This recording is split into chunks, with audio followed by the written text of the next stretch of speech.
Working now. Right, evening, everyone. Evening. Evening. Oh, it says we ain't got anyone watching this, waiting this week.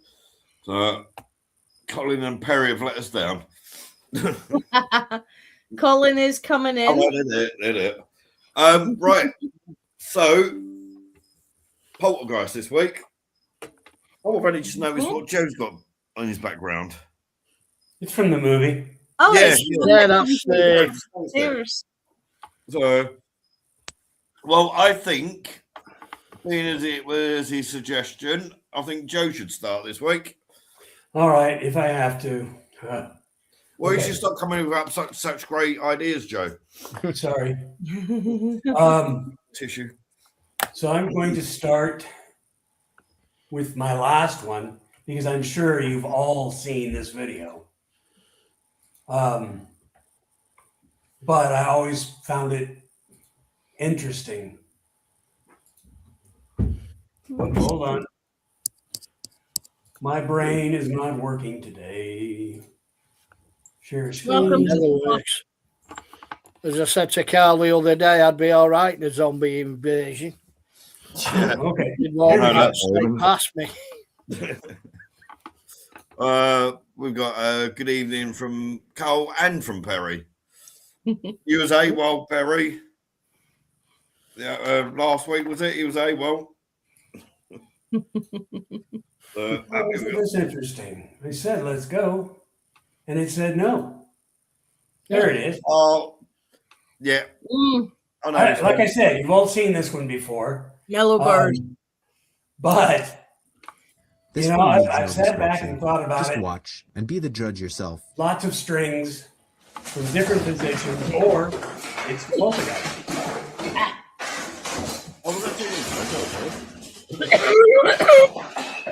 Perry, until about 1 o'clock this afternoon, I didn't even realise it was Wednesday. So, right now that video, you might be able to find it, but the person that actually set that video up is a member of a paranormal team, and they've done it to show how easy it is to fake it. That's what I've always thought. I haven't ever researched into it because why? But I might be completely wrong on the name, but I think it's Spike the Paranormal or something like that. I've always thought it was an interesting video, though. But Definitely interesting. Just think how many strings, fishing line you would have to have hooked up, and how many different angles that line would have to be. That room would be full of angles. Early hours of November being a convenience. No, that one, like you say, is when you look at it, the stuff that's going on. Yeah, it's been set up. We know that. I've got a video of a company doing something very, very similar, setting it all up and how they set it up. Yeah, right. But look at how those chairs are flying. You'd have to have one a of the string ones going up and one to the side and one to the other side, and have a bunch of people pulling strings. The way they do it is amazing. I mean, some of the plates and that are rigged up. They've got things like the bloody things that they use for clear pigeon shooting and stuff. Yeah. That throw them out. But like you said, the sheer amount, they're professionals. Yeah. A lot of the people who post videos, this is going on in my kitchen, haven't got that technology. No. One of the ones I followed, there was a load of folk went against him, and they were like, "Oh no, it's green screen and all the rest of it." So he got the green morph suit and he did the green screen to copy what he had caught on video. And even with the green screen and the green morph suit, you can totally see him. Whereas you can't see it in the video he caught when he was out of the house and the same thing happened. Yeah, Two of his kitchen chairs lifted themselves up and positioned themselves on the kitchen table. I think I got that one. Yeah. Yeah, And I I think thought the worst about- culprit is TikTok. Worst culprit for poltergeist videos is TikTok at present. It used to be YouTube, it's now TikTok.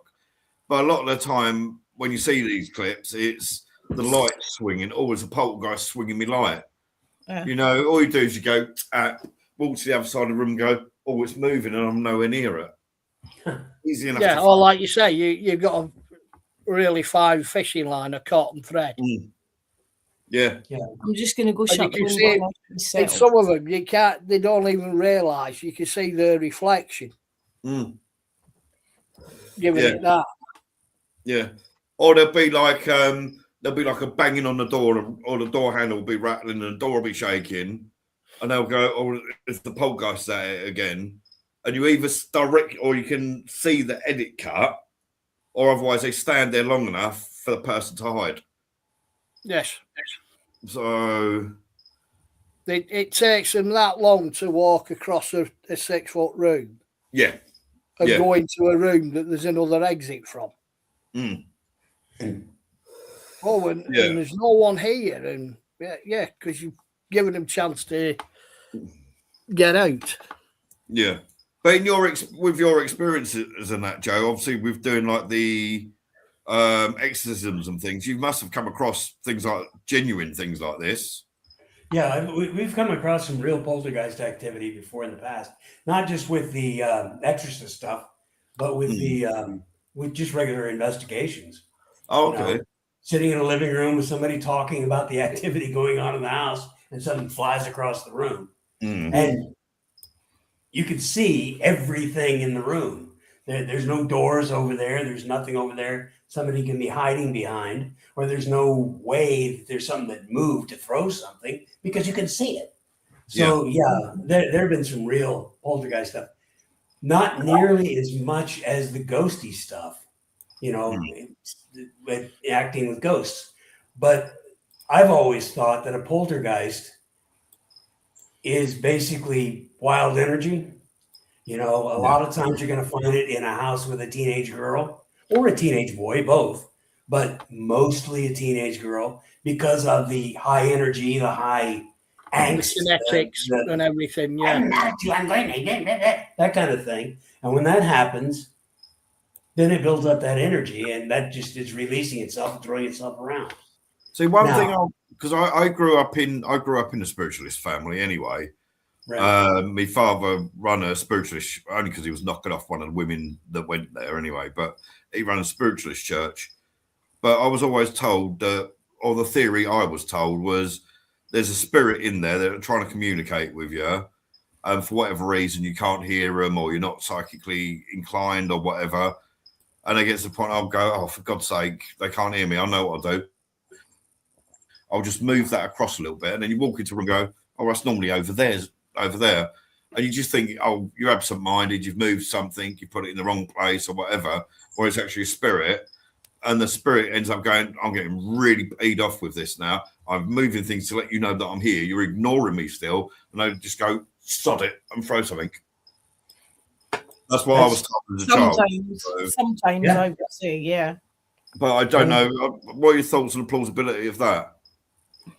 Just as plausible as my theory. I do think a lot of poltergeist activity is down to, this is my house, what the hell are you doing in my house, why are you ignoring me, and I think it's just down to frustration, because so many that have mild level poltergeist activity, once they acknowledge the person who used to live there, it dies down. But a lot of the time it's what I call the mental health poltergeist. You might have somebody in the house suffering from anxiety, depression, XYZ, whatever, that hasn't been to the doctor and isn't getting any help, and they're creating it without realizing that they are creating it. But when they get some medical help to help with their condition, things die down. Right. Yeah. Which is why with kids, especially, as Joe said, teenage girls, early teens, so much hormone stress and everything else that's going through them, that's coursing through the body. I feel really sorry for Heidi then, because she's got activity from Trevor and other spirits in her house. CJ's is due to hit teenage years this year, so I've got a feeling it might kick off. And because of the condition that we already know he has, it may well be worse than we expect. In fairness, CJ's the mildest of the three. Harry's the one that's got it quite severe. So, but he's doing really well. He actually went into school for an hour and a half today. So I'm really proud of you, Harry, if you're watching. Excellent. So I know they do sometimes start watching the background. But again, with kids like that, they haven't got those mental blockers that we have. Yeah. We are brought up from birth. Oh, that doesn't exist. That doesn't. This. So your own shutters come down and deny it. Whereas then it's just an open channel. So it happens. They allow it to happen because they don't know how to shut it down. Yeah. I'm a bit agreed. Shouldn't really have had that last time. Never mind. Right, we'll go over to Linda. You said you got some personal stories. Yeah. I'm just trying to think where to start. No, just go on to beginning. Pop in the group and post that we're live now. So I forgot to do that. Apologies. Let's start with some mild ones. You're upstairs. Well, I'm upstairs. I'm a teenager. Guns N' Roses' Appetite for Destruction has just been released. So, of course, I have it. First rock album. Yeah. I've got the limited edition cover, the one that was banned. Oh, nice. Because I bought it on the first day it was out. I'm listening to it. And I'm singing along with Axel. And all you get is Linda. I'm thinking my mum's at the bottom of the stairs shouting me. So I'm stood at the top of the stairs shouting back, what? No answer. Downstairs. Did you shout me? No. Okay, maybe it's something in the background of that particular record. So we switched to Aha's Hunting High and Low album. Entirely different style of music. Halfway through, The Sun Always Shines on TV. Linda, come down here. Went down. You shouting me? No. Okay, there's something weird about this. Didn't matter what I played. Somebody called me using my mum's name, using my mum's voice. That is one thing that's said to happen. It happened the other way around as well. Mum would be stood at the bottom of the stairs going, what? And I'm like, what? She's like, you shouted me. I'm like, no, I didn't. And she's just got the telly on. It's not like she's got loud music on. Because there is the thing of, you're listening to loud music. Your ears might just be playing tricks on you. Your brain might be playing tricks on you, whatever. But she just had the telly on. Not loud volume, because she used to complain and ask us if we were deaf, if we'd put the volume on the telly. So that's some of the mild ones. One of the more frustrating but still mild ones that led me to have a 3-day temper tantrum. I got my first ever copy of Kerrang! Magazine. Oh, that's going back some years. Yeah. Still going. Been around. Is it still going? As far as I know, yeah.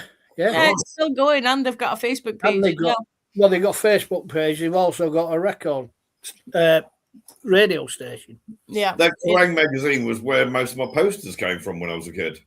Exactly why I got it. Because this particular one is still in the early 80s. So you have Bon Jovi, Europe, Skid Row, Metallica, Iron Maiden, Motley Crue. I've forgotten the names of the band, Dave Mustaine, etc., etc., etc. And I've just spent 4 hours covering every square inch of my bedroom wall in posters. And I'm feeling pretty chuffed with myself because it's all perfect. I'm totally hiding the kiddie wallpaper that was put on when I was 6. Mm. And I go downstairs for a coffee with Mum and tell her what I've done, and we go upstairs so I can show her what I've done. Mm. And they've all been rearranged, and 8 of them are stuck on the ceiling. Interesting. There was only me and Mum in the house that day. I went absolutely crazy. I was sat and cried for about 2 hours, and I was in a mega huff for about 3 days. But again, it's only very mild activity, but frustrating. Right. Omar Falls, 78, has said, any paranormal experiences? I've had my own using a Ouija board. A girl called my name and I didn't know the voice. It freaked me out. I don't know what it was. So, I've had similar with Ouija board. Poltergeist. Yeah, I've had similar with Ouija board. When we were teenagers, it was a big thing. Mm. We used to meet my mates, coal shed, coal house.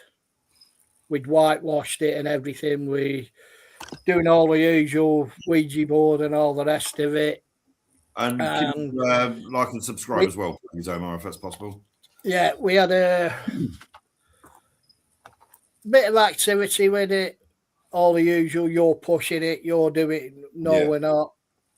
And then we started getting some real nasty stuff through. Mm.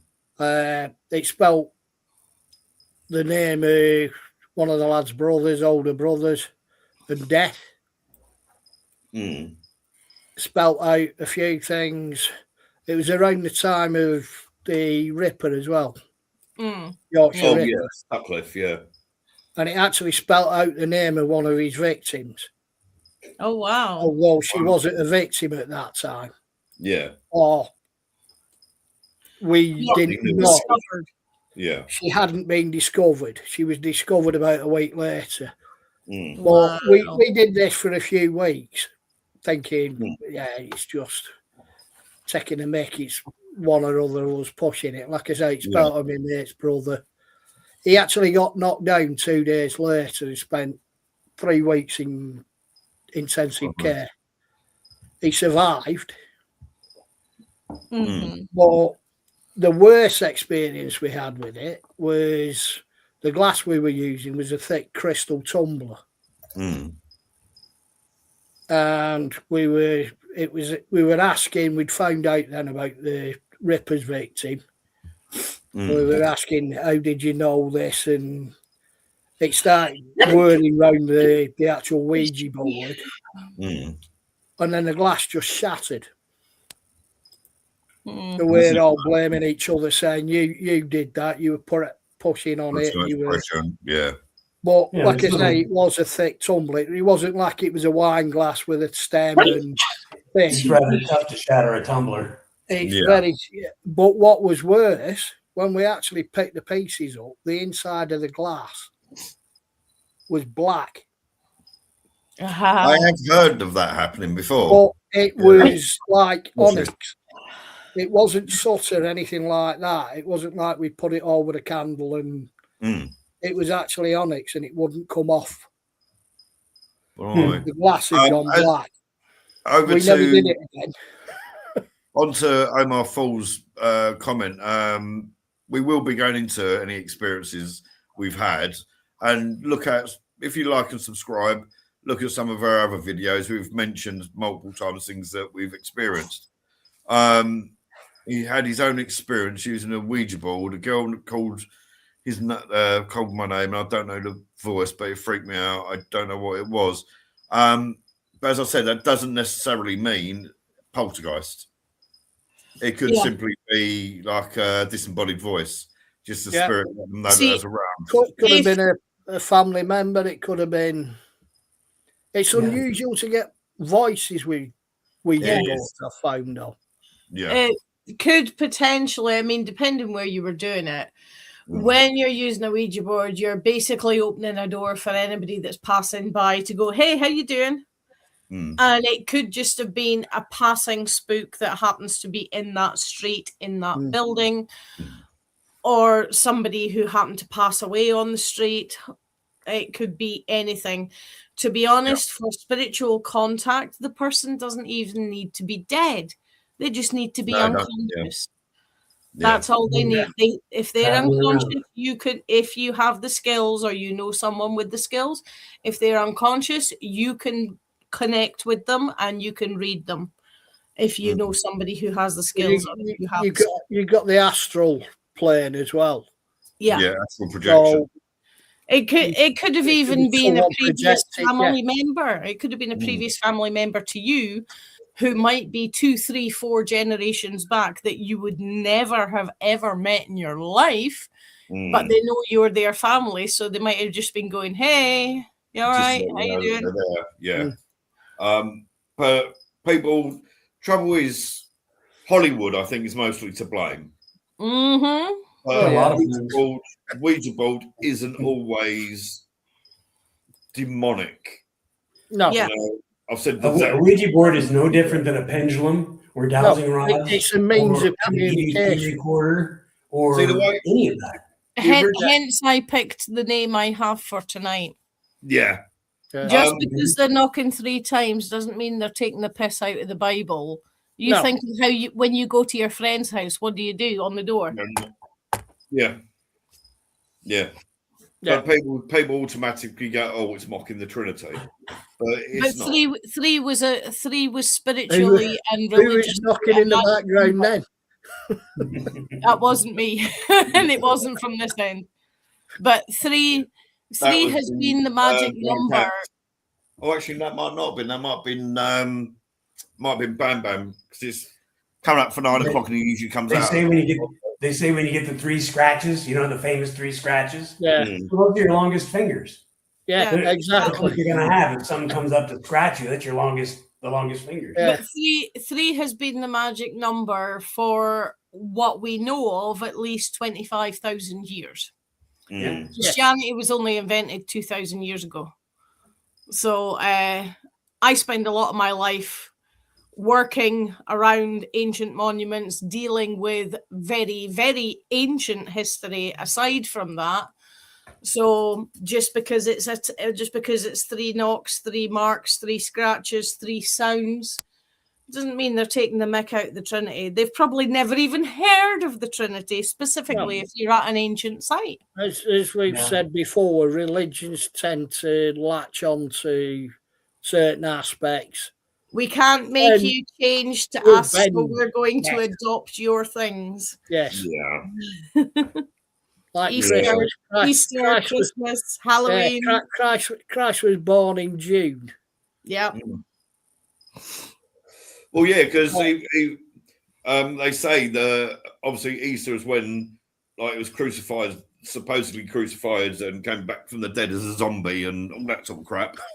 But they say that being called a zombie, but it was just after his 33rd birthday. Well, if it was just after his 33rd birthday, April's nowhere near December. Yeah.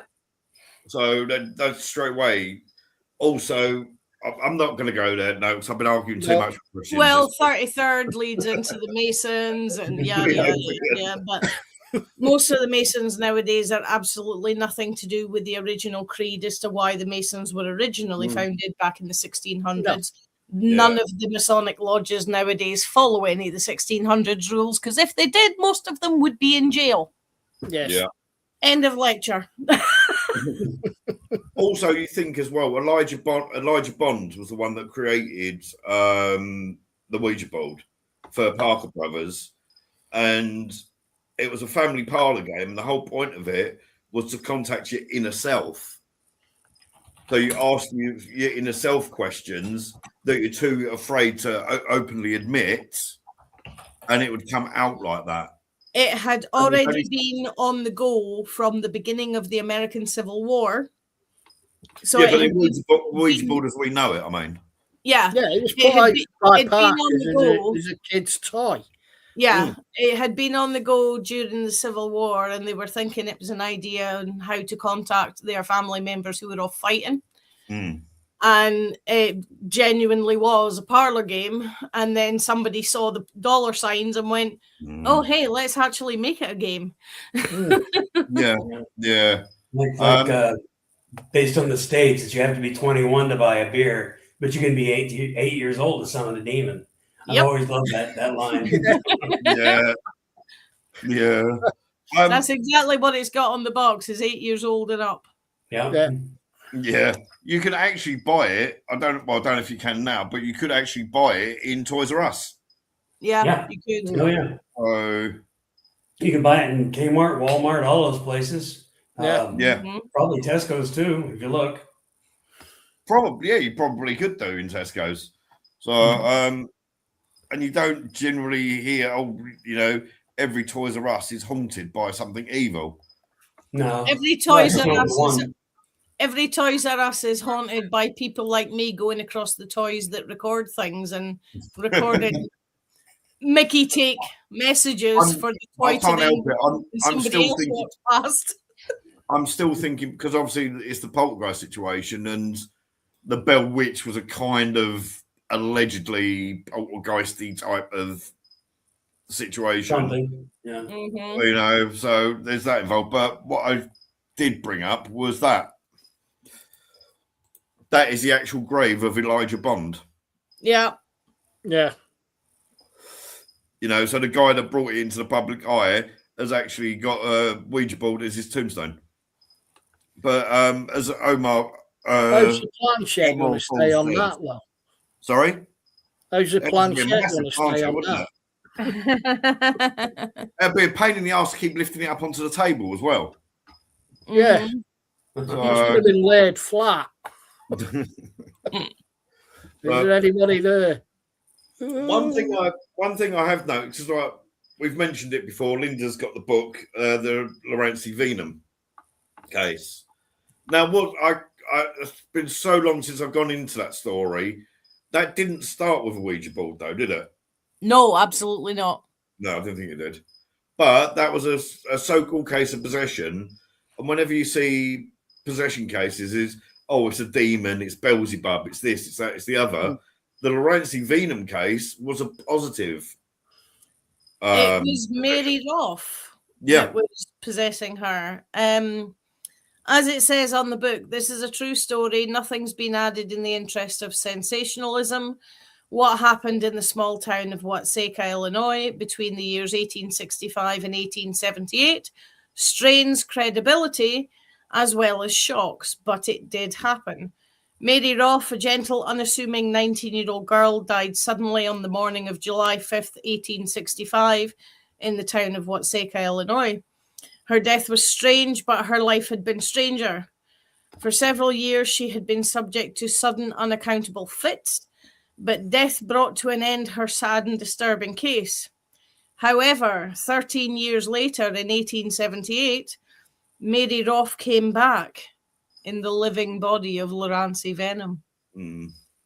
She lived with Mary Roth's parents for 100 days, and she knew stuff about the family and Mary's friends that there is no way on earth she could have known. But one of the bits I like is when they attempt to exorcise Laurenzi, she makes a premonition. I think it's this one that I've got. I've got all three of David Sinclair's books. But one of them, I honestly forget which one because it's a long time since I read them. Makes a premonition of a case of, you can get rid of me, but you can't get rid of the Antichrist. And they tell you that the Antichrist is going to rise from Arabia, and he's going to cause many deaths, many wars, and so on and so forth. And basically, they're describing Saddam Hussein. But just to put this into context, that book was written in 1977 when nobody knew who Saddam Hussein was. So I did quite like it because of that. I mean, these 3 books are lifted from the Vatican archives. David Sinclair did have access to the Vatican Library for a time for specific research that he was doing. But he basically took line by line these cases out of the Vatican Library and turned them into storybooks. Out of curiosity, Omar Falls, if you're still there, whereabouts in the world are you? Whereabouts do you live? Just out of curiosity. One thing, looking through the years of reading books and talking to people and watching documentaries and things about poltergeist activities and that, I have noticed for some reason they never seem to last more than about 18 months. Well, if you go with if there's a specific reason for that. Well, I was going to say, if you go with the hormone and mental health poltergeist, 18 months later, your hormones have rearranged themselves. And balanced out. Mental health will have rebalanced itself. Okay. So if you go with that, but other than that, I would have to say pass. Next question. Yeah. So there is help for you, Carl. Hopefully. But it's like we done quite a few months back now. We've done the haunted items and all that, where people say they've bought an item and then poltergeist activities kicked off and all that. It makes me wonder if even if they hadn't brought the item, whether the activity would have started anyway. Quite possibly. Well, this is the thing, though. It's like everything. Did this start because of that, or was it already predestined to happen? Or I can turn it on its head a bit. Haunted buildings, an abandoned ruin that's haunted. When there are believers working there, there are activities at least every 2 or 3 days. You get a member of the public complaining about something odd. Yeah. When non-believers are working there, you'll only get these complaints for the first 3 to 4 weeks. And then after that, there's nothing. Could it be when I go back and I open the door, morning, how is everybody? I'm back for a couple of days. Activity creeps back up. I think our energy like a spiritual magnetism. It will do because we're open to it. Yeah. Because it's so disappointing when you go to a haunted building that's being staffed by non-believers and the whole place is dead. It's so disappointing. Yeah. Well, again, you've also got the thing with that, the familiarity breeds contempt. Yeah. Contempt, maybe contempt's the wrong word, but no, you walk in and it's just Fred. Yeah.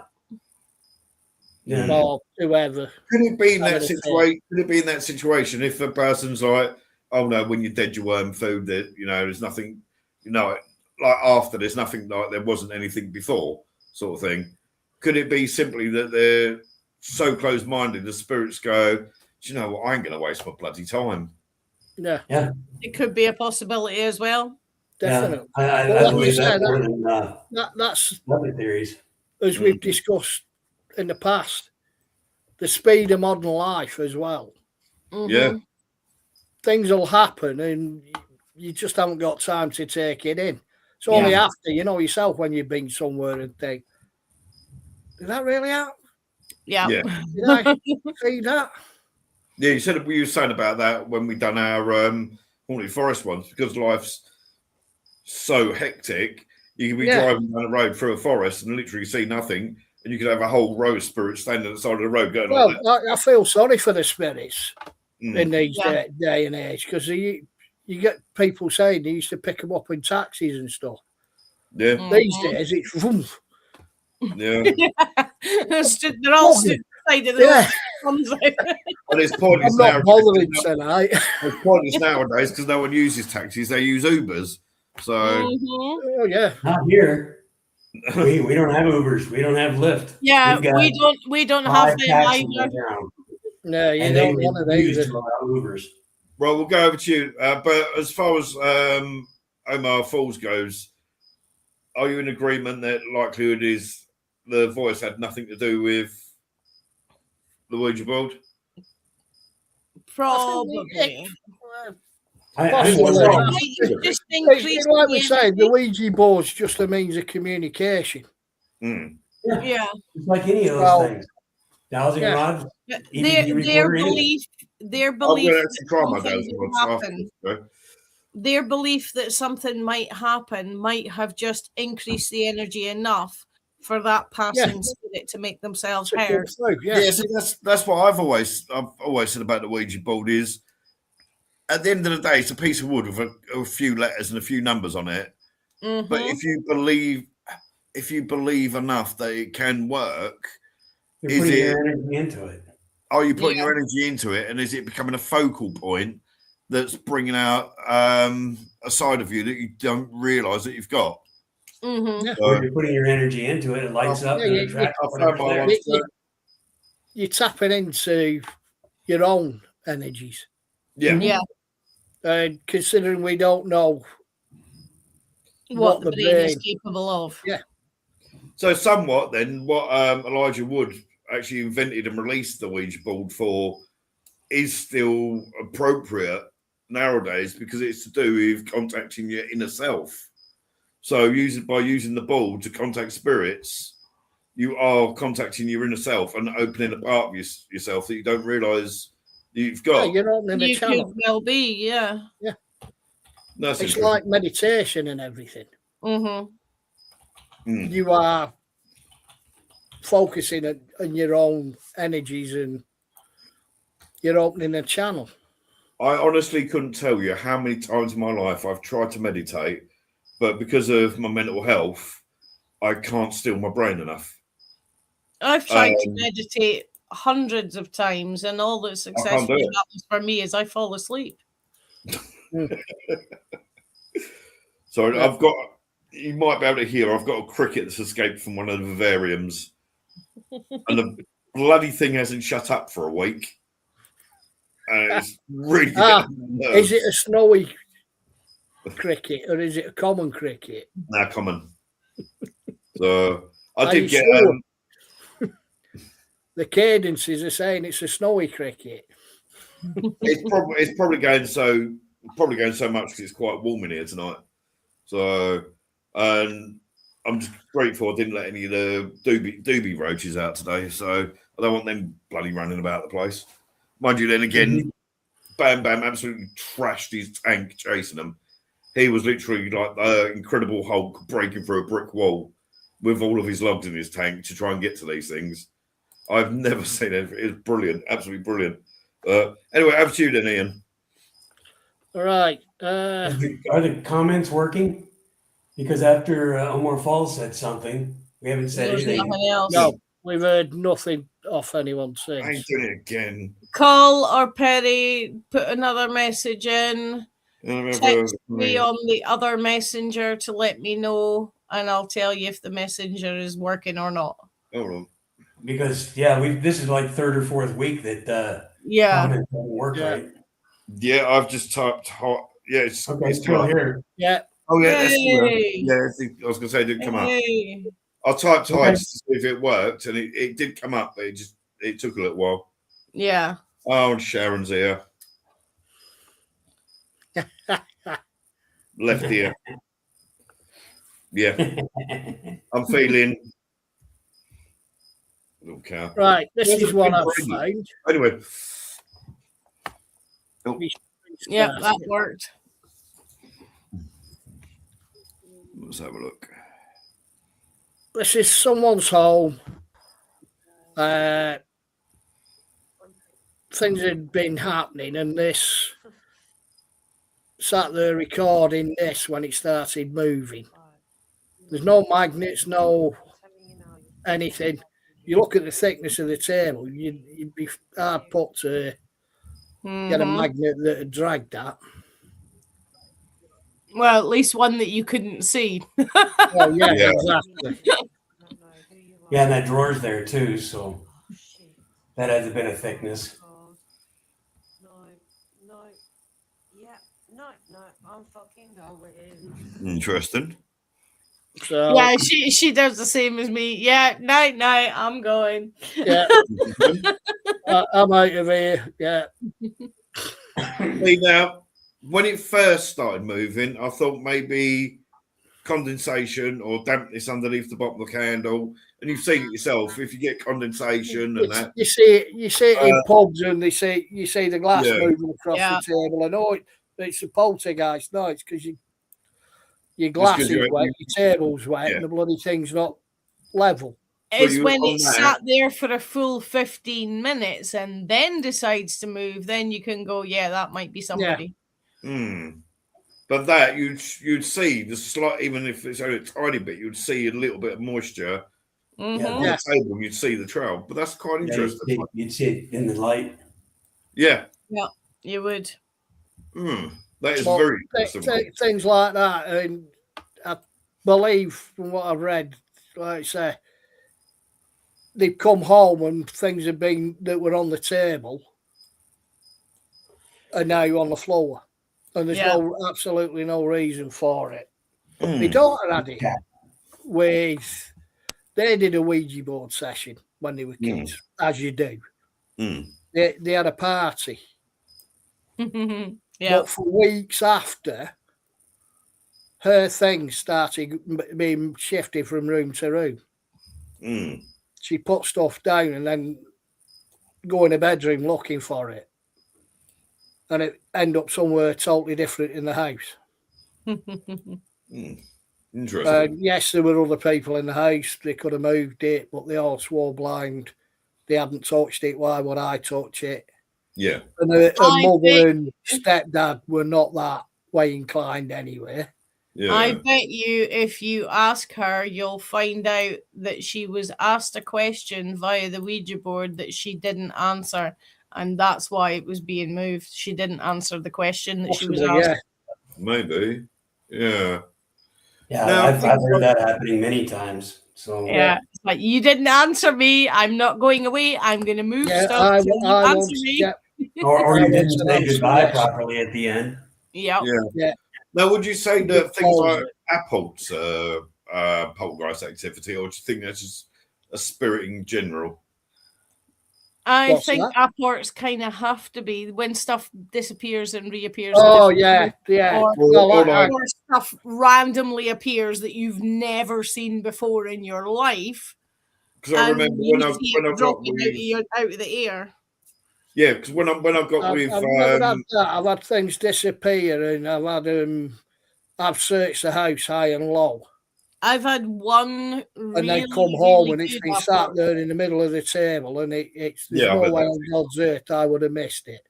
But no, so the reason I say about it is because I remember when I first got with my oldest boy's mum, we'd only been together about, I don't think we'd even been together a full week.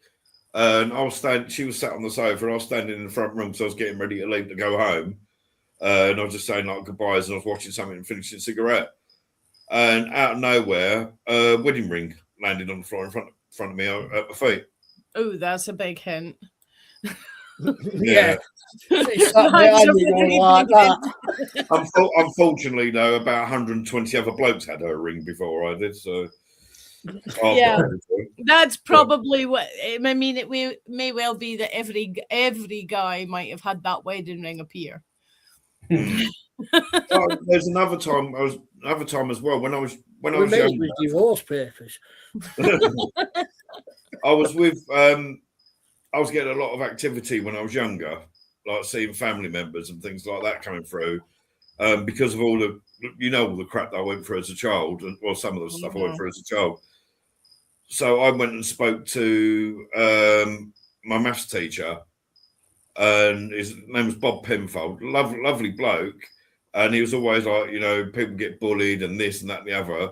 I was being bullied and abused at home. I was being bullied at school, so I went to talk to him, and I happened to mention all the things that had been happening, like spiritually, and he laughed in my face, and out of nowhere, a penny just appeared and dropped onto his desk. And he was like, okay. I went, I told you. He went, oh, well, there could be a reason for that. You know, like, sure. Yeah. Can you start dropping £10 notes, please? Think bigger, Ian. Not tens, 20s at least. Well, I'm not Would greedy. be nice, but you'd have to go to Asda. £1 million in £10 notes is just as good as £1 million in 20s. It looks better as well. Right. I gave you a check for £1 million, you'd moan about the colour of the check, aren't you? I had one good apport. Several times in the house I grew up in, if something went missing that you needed, the day before you needed it, you went into my bedroom and went, here, look, such and such is missing. Will you bring it back for us? We need it for tomorrow. And the following morning, I would wake up and open my eyes and it would be laid on the pillow next to me. But the best one I ever had, I had a little blue lace agate crystal that I carried everywhere with me because I was having issues with my throat because it's my weak spot, which doesn't show up on there, but let's do this. That makes it even worse. Too bright. Yeah. Massive scar on my throat.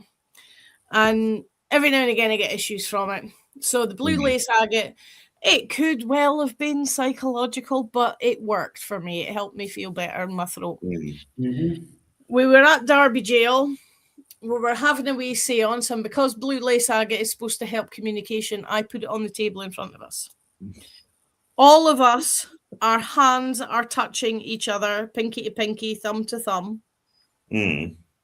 The CCTV that's built into the building is recording it. There are also 2 cameras in the room recording it.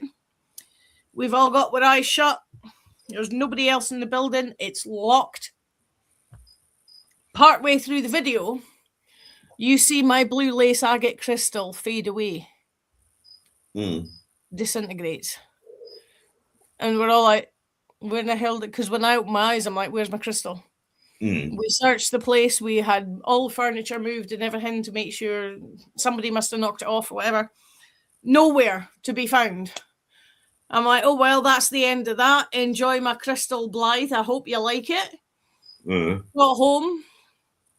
Bear in mind, from Derby to my house, you're talking 11 hours on the train, right? Yeah. 4 days after arriving home, I woke up and went through the bathroom, had a wash, do my deodorant, sitting next to my old deodorant. There's my blue lace agate crystal. And I'm like, thank you, but how the France is that possible? That's the best apple I've ever had. I've not had an appall, unless I've had one and not realised, but I don't think I've had one since that wedding ring situation. And I can't say I've ever had one. I've had plenty of experience where things have gone missing and turned up in places it's so obvious that there's no way I could have missed them. You know, if things go missing, I always say, I walk in and say to me, Dad, where is it? Yeah. What have I done with it? Yeah. And 9 times out of 10, I'll find it. But it's funny, we've just been talking then. And while you were talking about your blue agate, 2 of my pages I've got open have just shut themselves. What? Oh, just like I said before the show. I know Ian is between me and you, but that doesn't mean you can go and play games with him. Leave his computer alone. It's usually my computer that blows up. Well, Blythe has followed me home before, and some of my friends have had an experience with him, which is really odd because he's the jailer from Derby Jail during the 1720s. Yeah. But he has followed me home before, and some of my friends have met him. It's weird if you've ever had someone on your computer remotely. Yes. And do it, but it could be a couple of hours before we get to it. Yeah. And then all of a sudden everything starts shutting down and moving, and it's like, what the bleeding hell? Yeah.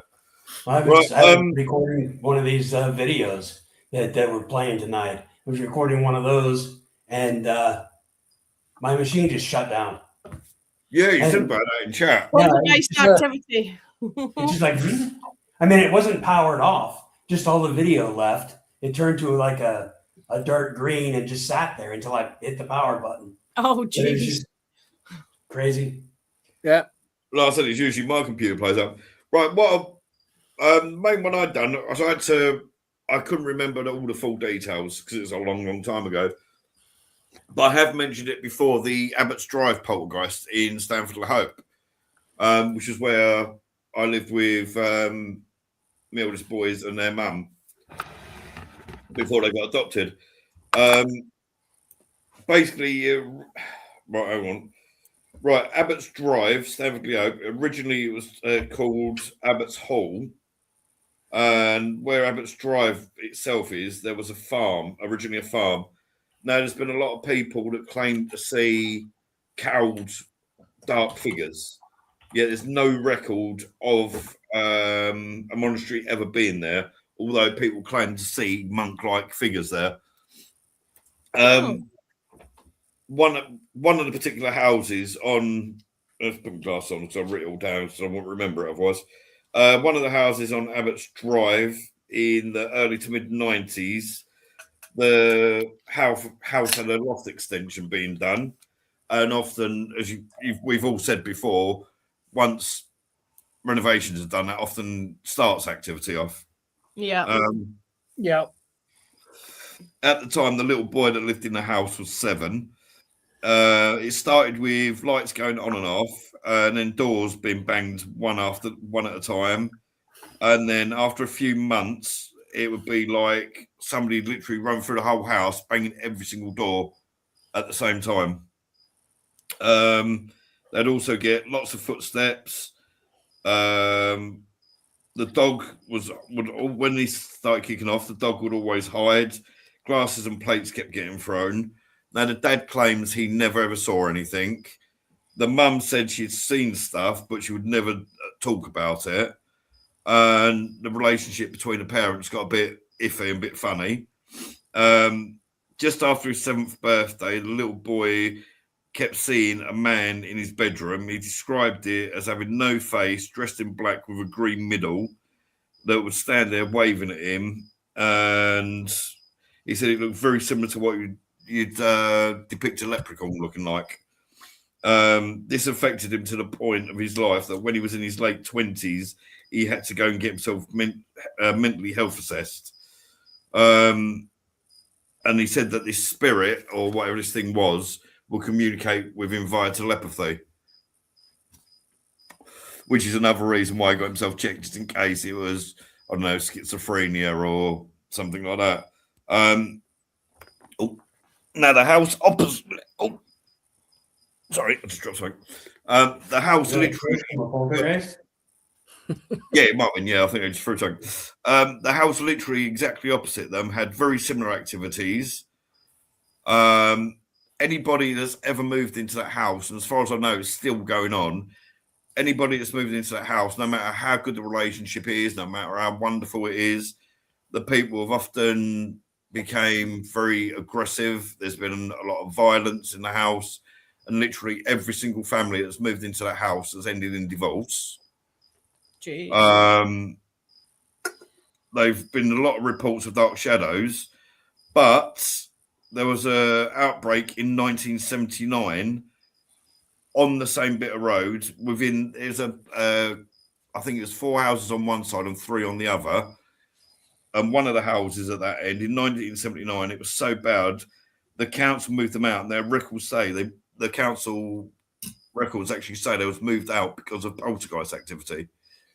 Which I didn't think the council would write something like that, but apparently they did. I only know of 2 other cases in the UK where that has been documented by the council. Yeah, but this is like I said, it's 4 houses on one side of the street, 3 on the other. nearly everyone in all of those houses have either ended up getting really aggressive and violent with each other. Nearly every single one has ended in divorce. Most people that have lived there have had to get mental health help throughout the years. Yeah. And as far as I know, it's still going on. Now, as you come down Abbott's Drive for, is it Otley, I think it's called? I can't think what it's, Ockington, I think it's called, whatever it is. But where the shops are, as you come down Abbott's Drive, you turn right off of there was Will's Hill, but we used to call it Will's Hell, because that was where he was when the poltergeist activity happened in a house when my boys were younger. Now, the way it works, you looked at the front, it kind of looks like a bungalow from the front. You walked in, you had a little bedroom on the right, on the left, sorry. You had a walk-in cupboard that was about 3 foot wide and about 15 foot long, toilet, kitchen, front room, and next to the front room were the stairs going down to the bathroom and the 2 bedrooms.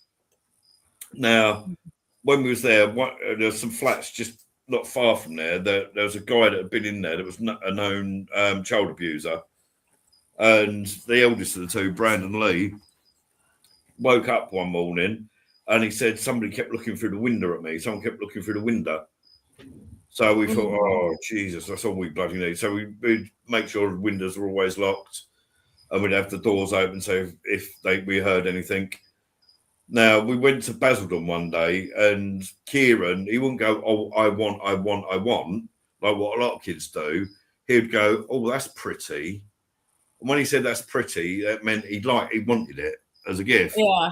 Well, we went to the Poundland in Basildon and they had their Poundland version of Power Rangers. And Kieran's going, oh, that's pretty. So I went, all right, I'll get them for you. So we got them. And Poundland, in the way it is, within 2 or 3 days, it had broken. And I remember walking into the bedroom and he was sat on the floor. It was in pieces. The body had come apart. The arms had fallen off. The head had fallen off. I went, I'll tell you what, we're going to Basildon tomorrow. I'll get you another one. And I put it on the top of his wardrobe. Be right back. Yeah. I walked in the following morning to get him up for breakfast and get ready to go to Basildon. And he was sat there playing with this Power Ranger doll. And I went, oh, hang on, you broke that, didn't you? He went, yeah. And I thought, oh, I just thought nothing of it. And I went to start breakfast. I thought it must be Brandon's one. And I went back down and I went, hold on, is that Brandon's one? Because you know Brandon's funny about you playing with his toys. And he went, no, my friend fixed it for me. And I was like, friend? And he started talking about this little girl he goes, oh, she got poorly with her bones. About a month later, I happened to be flicking through the newspaper, looking through the obituaries, hoping that my wife, like their mum's name was in there, but unfortunately it weren't.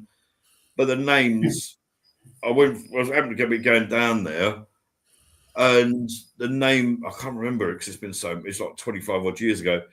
But the name of this little girl that Kieran had mentioned was in there, and that she died of bone leukemia, which was like, Jesus Christ. After that, it started getting a bit weird because we'd hear knocks on the door and, Trinity and all of that sort of stuff. But then it got to the point he'd walk along and he'd feel sharp pain, and there'd be needles in the carpet with the pointed end sticking upwards, which was like kind of weird. It's not usually how they're stored. And then it got to the point we had they're like a glass coffee jar things that you have, like it's like brownie black glass with like the square pattern all around it, the old traditional thing. And we always kept them on the windowsill because that was next to where the kettle was. And we'd find them put together or on top of each other. It's like, well, something weird is going on here. Well, at the time, not long after that, we got it was a Rottweiler cross Labrador called Wuzzer. Boys had been gone down to bed. We had a gate in the front room, so like, he wouldn't keep coming in and out and things like that. And I went to like their mum, I'm gonna go check on the boys, see if they need milk, see if they need nappy changes, whatever. And the dog started growling at me, and I thought, oh shit, the size of him, if he goes, I'm screwed. And he ran and stood on the stairs. I thought, I'm going to have to risk getting bitten, because if he goes down there and gets into the boys' room and he's going to bite, the boys are screwed. I've got to get it. So I started going there, but he kept growling at me. So I called her. She was calling the dog. He wouldn't respond. And from where the front door was, there was a black mass. And I'd say it's probably about 2 foot high. This big brown black mass went along the ceiling, turned towards the front room, and then started going down the stairs. The dog ran down the stairs, looking at it and growling. Then a little while, must have been about a week after that, we went to, I think it was Southend we'd gone to for the day. And when we came back, there was a sharp kitchen knife stuck in the back of the door. And that all finished. I can't think of the word. Culminated, that's it. That culminated. I was out in the garden with Brandon and Kieran, doing a little bit of weeding and running about with them and things like that. That's when I could bloody move. Her and one of her friends, I won't mention their names because obviously I haven't got permission to, but they'd gone into the walk-in cupboard and they was going to get out one of these big, like, bike things that your kids sit in and ride around the gardens in. And a pair of garden shears got thrown at them. All I heard was a scream in the house, and a pair of garden shears had been thrown at them. And then after that, stopped.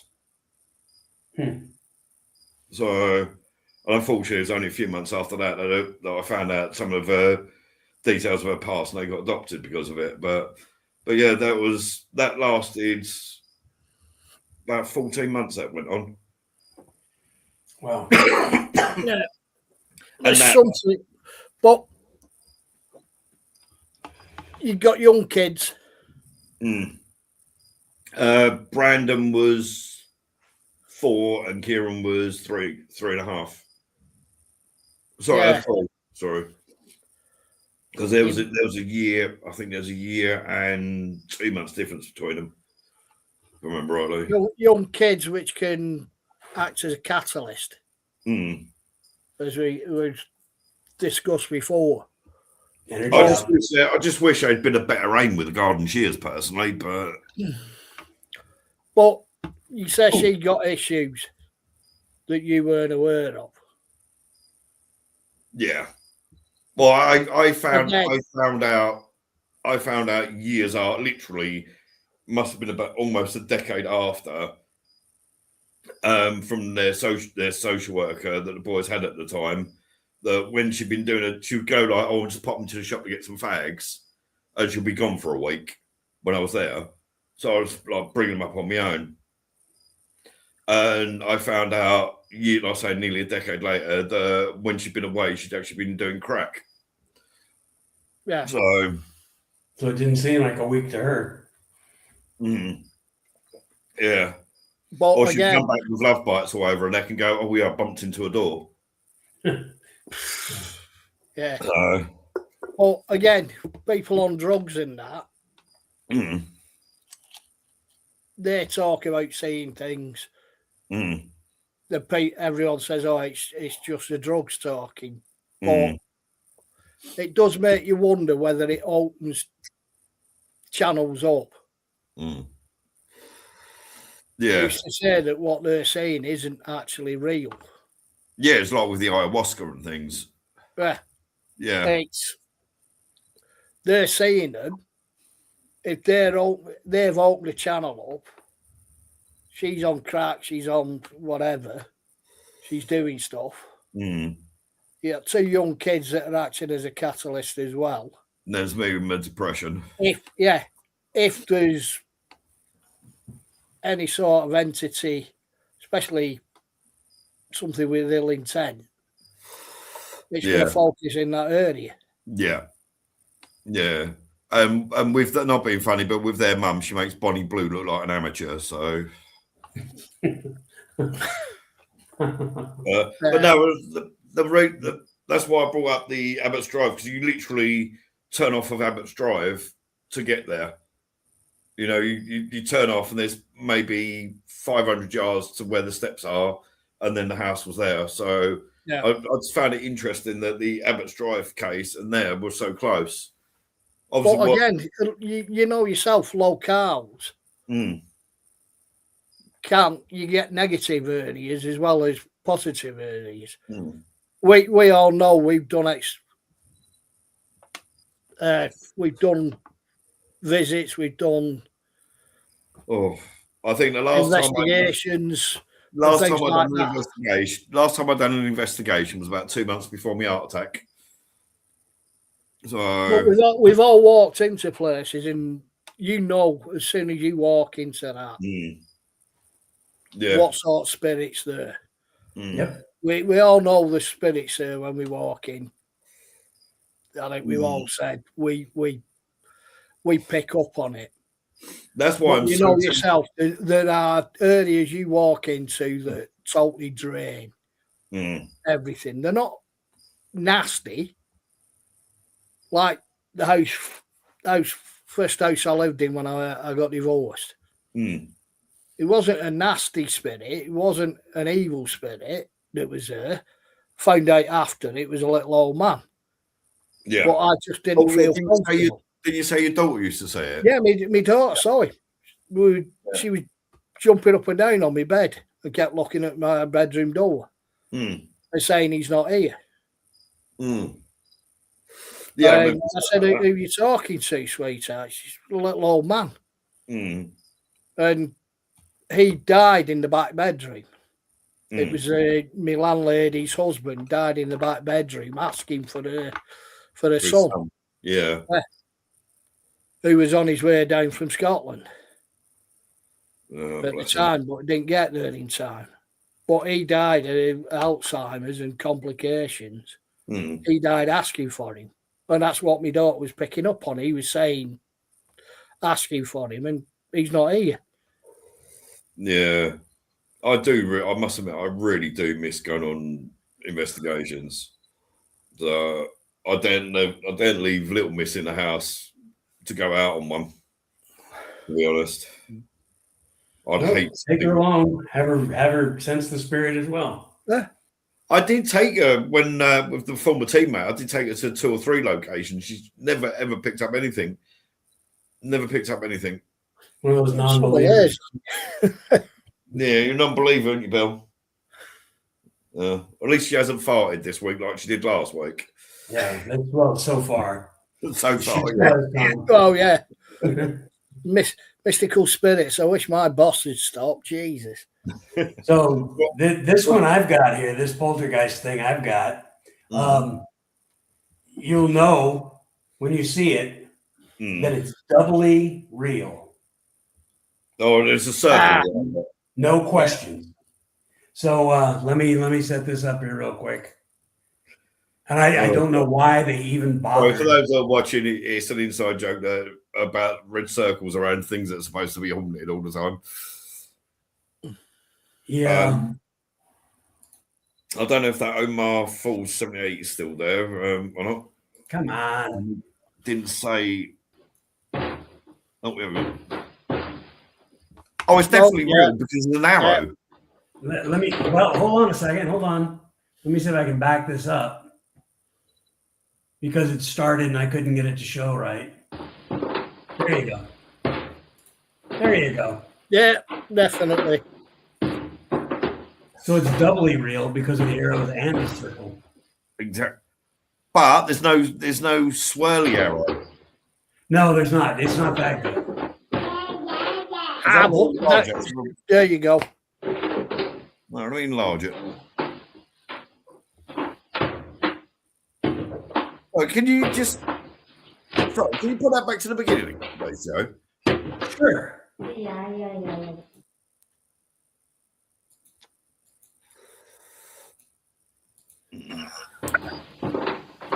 There you go. Why's the kid doing that? Well, the kid's playing with it. Oh, the wardrobe. The wardrobe. The kid isn't moving that though. The kid's got a doll. And the doll in the chair is moving a lot too. Yeah.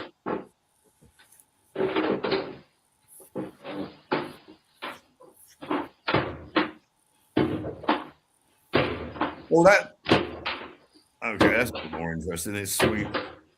She didn't pull it out that forcefully. No, and it's getting more and more force with each lift. Yeah. With the cupboard door though, that could be anything. It could be a dodgy bag.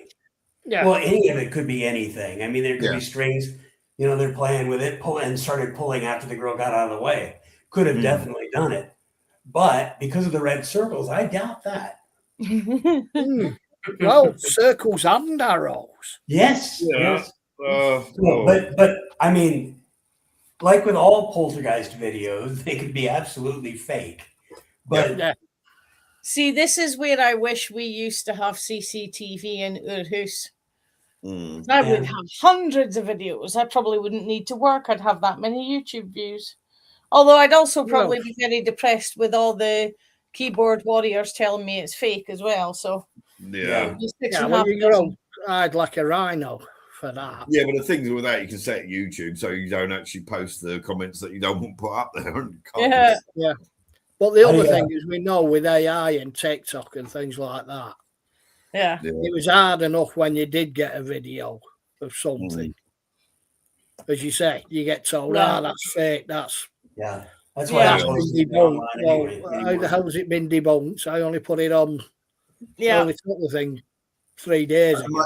And the most prevalent fakers for poltergeist activity at the moment are Smug Puppy, and we've used shown it videos a few times. You can clearly see it's fake. Yeah. You know, so it's only ever going to get worse. Yes. I went looking for a bunch of these videos, and there were a few of them that I thought, oh, this is kind of cool. It showed a guy sitting on a couch, CCTV, showing his living room. Then it showed the kitchen. Then it showed the laundry room. And then there's a full-blown picture of a bathroom where you can see somebody getting out of the shower if they were in there. Jeez. I mean, who puts the CCTV in their bathroom? Sorry. So makes you wonder what else they film. that video is fake. You know? Honest, I was trying to catch poltergeist activity, Your Honour. The thing I've noticed as well, it seems very convenient that all these houses on YouTube and TikTok and things like that always have the CCTV cameras in the house. Right. For this activity. It's very rare nowadays. You see somebody go, something's happening, and they've got their phone up. It's always a conveniently high placed camera. Yeah. It's always got I've often wondered who actually has CCTV in the house. How paranoid do you have to be to have CCTV? I've got a couple of cameras. I had it in my garage. Yeah. I had a couple of cameras, one of which I never bothered putting up. The other that was pointing out the front. Yeah. I had one in the front of the house where you could see everything. I had one in my garage so you could see if somebody broke into the garage. Yeah. I kept getting a prowler for a while, and I have an extra camera that I can connect to my laptop. And I put the laptop on the TV unit in front of the window and put the camera in the window facing out to see everything. But it meant you're leaving your laptop on and you're recording the whole thing. It's not just recording when something happens. Yeah. But it's when I found out my prowler was my neighbour who was coming out for a fag after yet another domestic. Yeah. All I knew was there was somebody pacing up and down out front of my house. And I'm thinking, who the fuck's that? But I have a case that had associated, well, it started with poltergeist activity. This is a private house call I got. They had stuff going missing, reappearing in random places, but it always reappeared in the microwave. The lighters that went missing, her purse went missing, personal stereo back in the days when iTunes had only just been invented. Everything, when it reappeared in the microwave. And I'm like, what's the deal with the microwave? She's like, I don't know, but my 2-year-old's fascinated with the microwave as well. And I'm like, well, maybe the 2-year-old's finding these bits and pieces and just putting them in there because she knows mom looks in there regularly. Yeah. Well, her 2-year-old wasn't diagnosed or anything, but she's 2.5 going on 3 and she's non-verbal, right? I went to do the house. A sister says, I'll come and do the house anyway. I says, it doesn't matter if there's anything there or not. It'll be good to just have a clear out. And I turned up, jumper, jeans, and my rucksack of goodies, which I can show you my rucksack of goodies. There's a rather distinct design on the front. But a 2.5-year-old's not going to know what that is, right? Yeah. I walks in the door. She takes me through to the living room. She goes to put the kettle on. And our daughter looks at me and runs away. And she goes to her mom in the kitchen. And her mom's like, what's wrong? And she's expecting her daughter to point or gesture like she normally does. 2.5-year-old non-verbal says to her mom, me no want witchy here. Yeah. The first thing she ever said in her entire life. Christ. And I'm like, okay. And over coffee, the wifey told me she'd been messing with the homemade Ouija board, and nobody knew what they were doing. Nobody knew how to cope with anything that might potentially happen from doing so. And I'm like, right, okay, well, we'll do the house anyway, see what turns up, if anything. Because it might just be that you've spooked yourself and your own energy might be fueling it. And I says to her out of curiosity, I says, where's the wee one's bedroom? And she's, oh, it's the last one down the corridor. Like, okay. So I've gone in the door and I'm working around the house. I always work left to right in the house. And I'm smudging the house and I'm going round and I'm hearing all this commotion. And it gets to the third room, which is the bathroom, just before the wee end's room.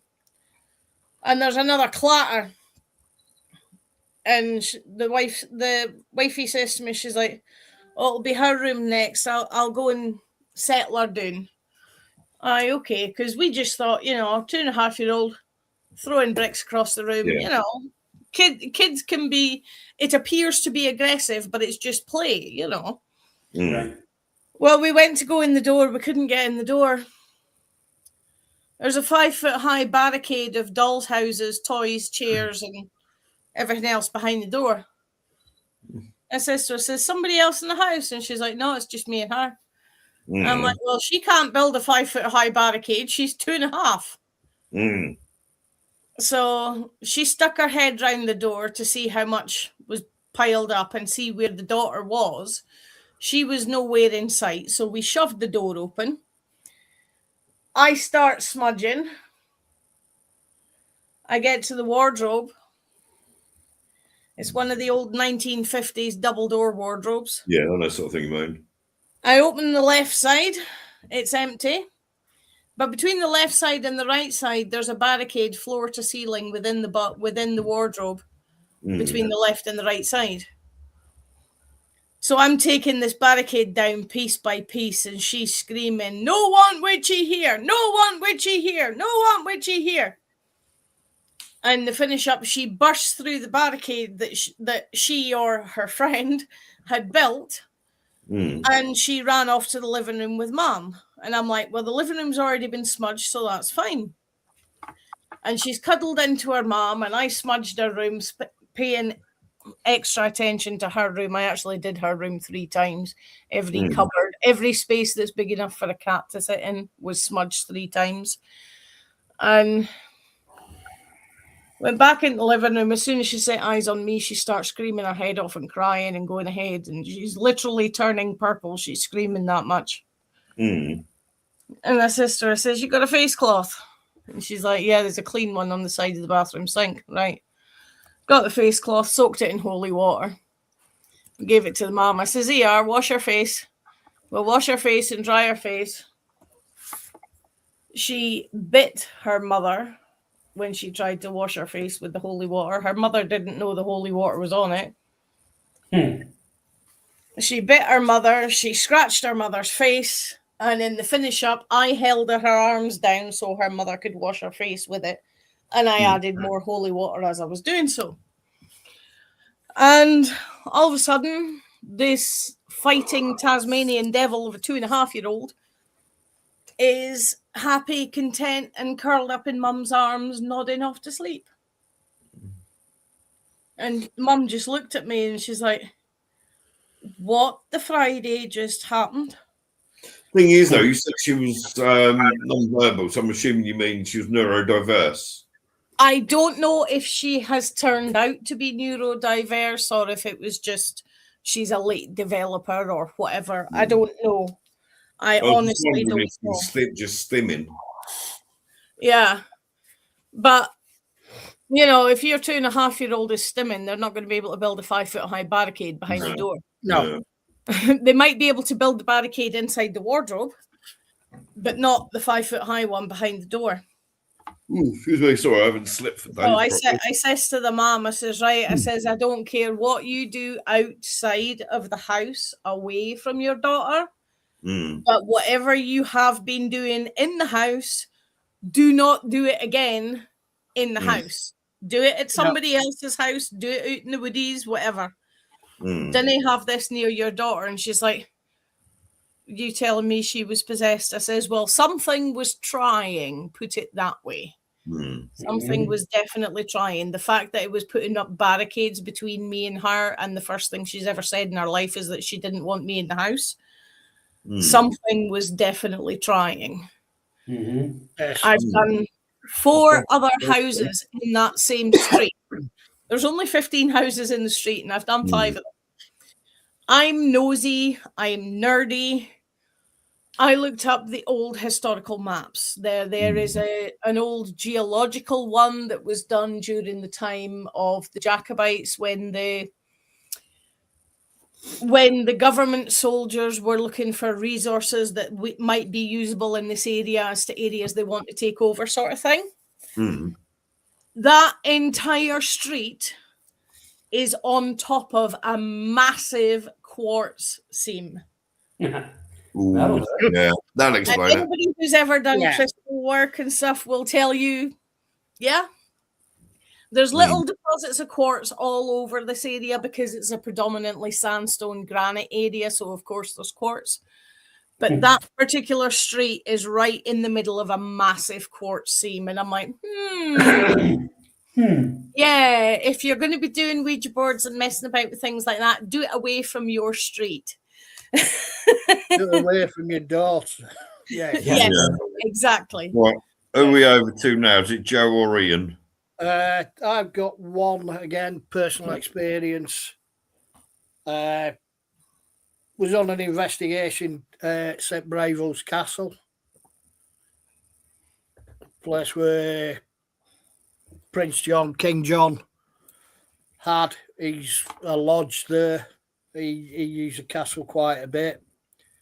We were down there and we'd split into groups. We were doing a session at the bottom of one of the towers. There's an oubliette.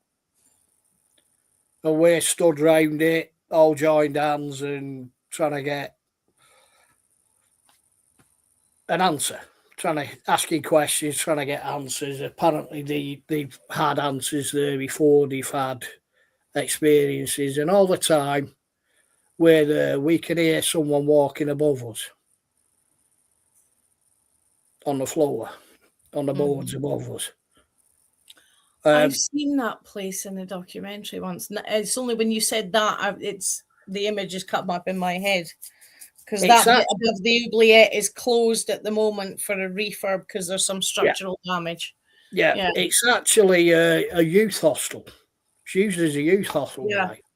So we were staying there as we were doing the investigation.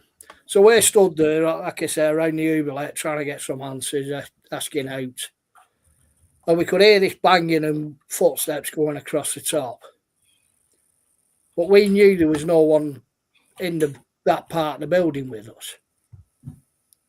So some of the team went out and went upstairs. And there's no one here. There's no one in here to cause that. Mm-hmm.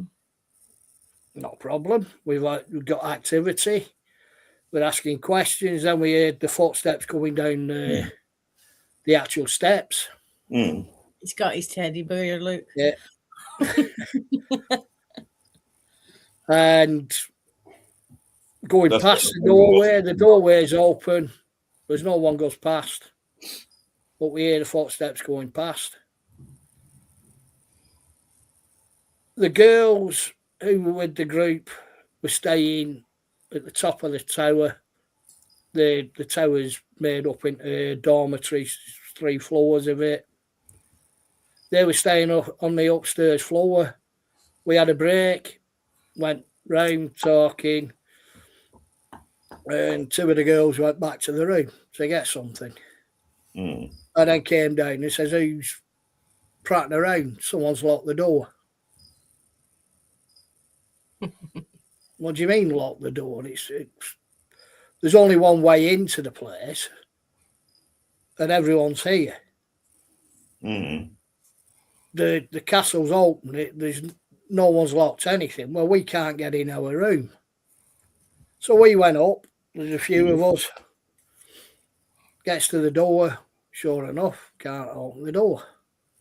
It took 3 of us shoving it to actually get the door open enough to be able to get in. Everything in the room had been rearranged. All the bunk beds had been moved about. What was behind the door was one of the old style chests. Must have been about 6 foot long, 3 foot wide, and about as deep. Had been rammed up tight against the door. Everything in the room had been moved about. There's only one way into the room, and that's through the door that we came in. I walked into the room, and as soon as I walked into the room, I looked straight at the window. I said, "That's the source of the energy." That is where, whatever it is, that's the source of the energy. I walked over, everything on my heart just stood up. They came in, the people who were running it. I was only there as a guest. They didn't know I dabbled myself. It was an organised tour thing. So they came in. Hello, Bella. Hello, Bella. Came in, and it was one of those. It was the woman who was leading it, walked in, took one look round the room and said, "Get everyone out of here. We are shutting this. We are doing a cleansing." Yeah. And as I was going out, I says, "Whatever it is," I says, "it's in that window area." They did a cleansing. Everything's fine. We can go back in. So we went upstairs. We were doing a call-out session. We were doing the usual. They got K2 meters and everything. I'm stood with me back to the actual window. We're all there. I've got hold of one of the girls who was staying in the room. Got hold of her hand. I've got hold of the... And I said, "Whatever it is, he's back in this room." I said, "And it's back in that window." And as I said that, the K2 meter that we got in the window lit up. The one on the table between us and lit up. And we got one in the middle of the actual circle that we were in. Yeah. And as I was watching, I said, "It's coming. Whatever it is, it's coming. It's not a pleasant spirit." And as I looked, the one on the table went off. And then I felt something brush past me as it came past me. And I looked at this girl, And she said, "Did you feel that?" Mm. This thing in the middle, K2 meter went off in the middle of the circle. And again, the woman came in, everybody out, we're closed. Oh, we're here to see this. Yeah. This is why we're here for this. Why are you trying to shut it? No, get everyone out. Yeah. Well, we all went out. And in the end, the 3 girls that were staying in that room went home in disgust. For that very reason, saying we came here for this. Yeah, we're here to experience this. Why are you the first trying time to we get any activity, you shut it down and won't let us do anything. So they're just cleared off. That's the fear of the people running the place. Well, yeah. Oh, they're going to sue us because something happened with the ghosting. Yeah, it was like... No, I'd rather sit here and watch it. The feeling, like I say, and the power to move that chest alone. Yeah.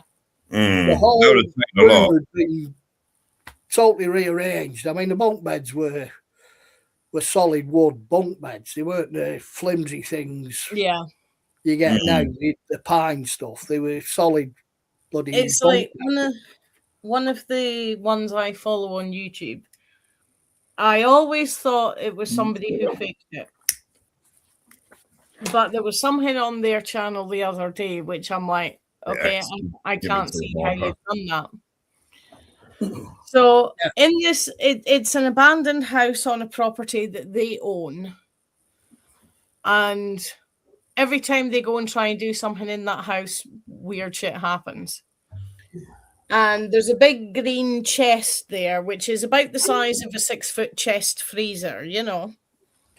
Yeah. And as part of the silly games and trying to freak each other out, they regularly shut one of the team in it while the rest of them go outside the house. And it's like, right, you record from your end, we'll record outside the house, but we're not coming in until like 10 minutes, 15 minutes, whatever. Yeah. So they're outside telling ghost stories. The one guy that's shot in the chest is basically talking to himself, trying to entertain himself because he's somebody who gets scared really, really easily. And you hear this in the background, and he's like, what the fuck is that? Who is that? What's happening? What's happening? What is that? What's happening? And this scratching and scraping noise continues and continues.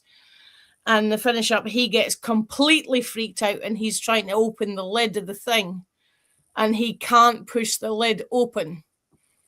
Now, this guy's a WWE wrestler, so it's not like he's got weak arms. So he's trying to push the lid open. He can't push the lid open. And he's led there screaming at the top of his lungs. So one of the dudes goes running back in the house to see what's happening. The chest is on the other side of the room.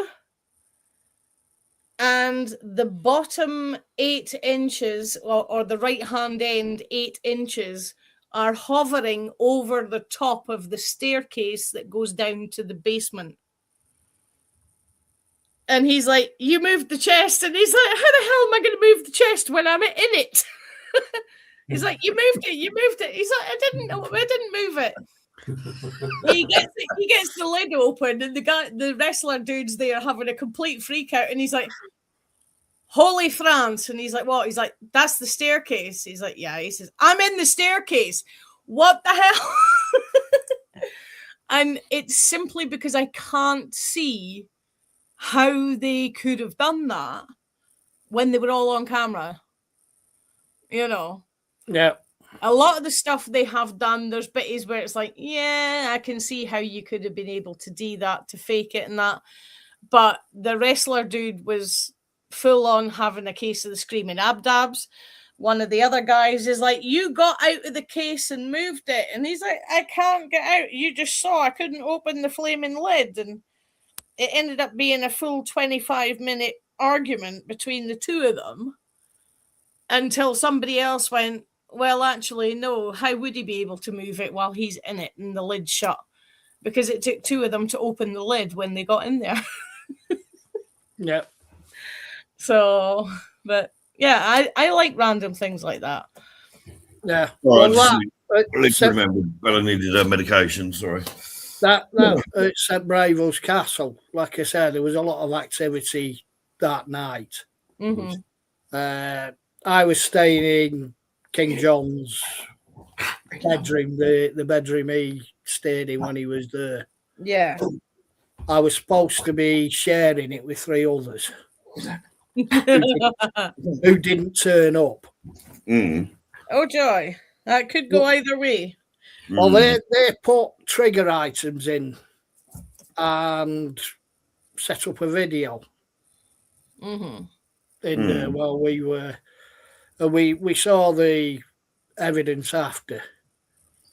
There was a lot of activity going on with the trigger items moving, and they had one of the little monkey things with the symbols. Yeah. Oh yeah, and that was going off, and a train that set off, and all sorts going on.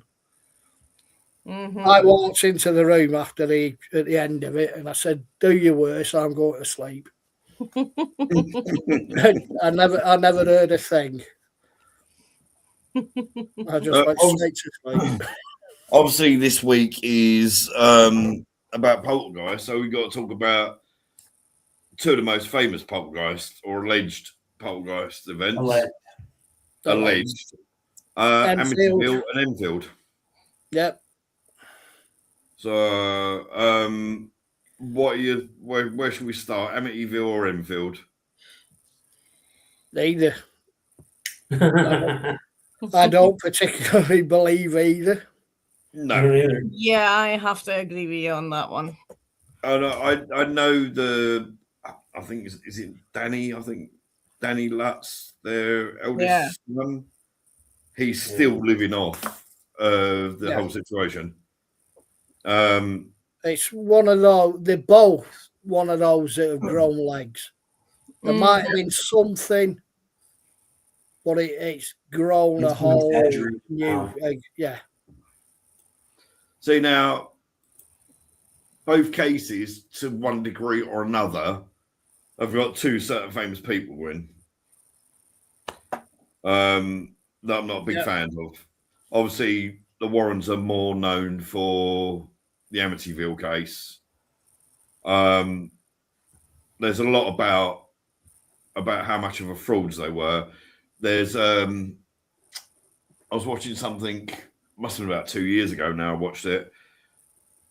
Ed and Lorraine came over to England after hearing about the Enfield case. Lorraine became ill though because it was cold. Lorraine became ill, so she couldn't go. Ed allegedly went to the house and said to Maurice Gross that he can help with the situation, but it's going to cost them 10 grand. And you think, what was it, 70? Can't think what year it was. That's a lot of money. 77, 79. Yeah. That's a lot of money for them. Late For 70s. me, 10 grand would be a lot of money nowadays.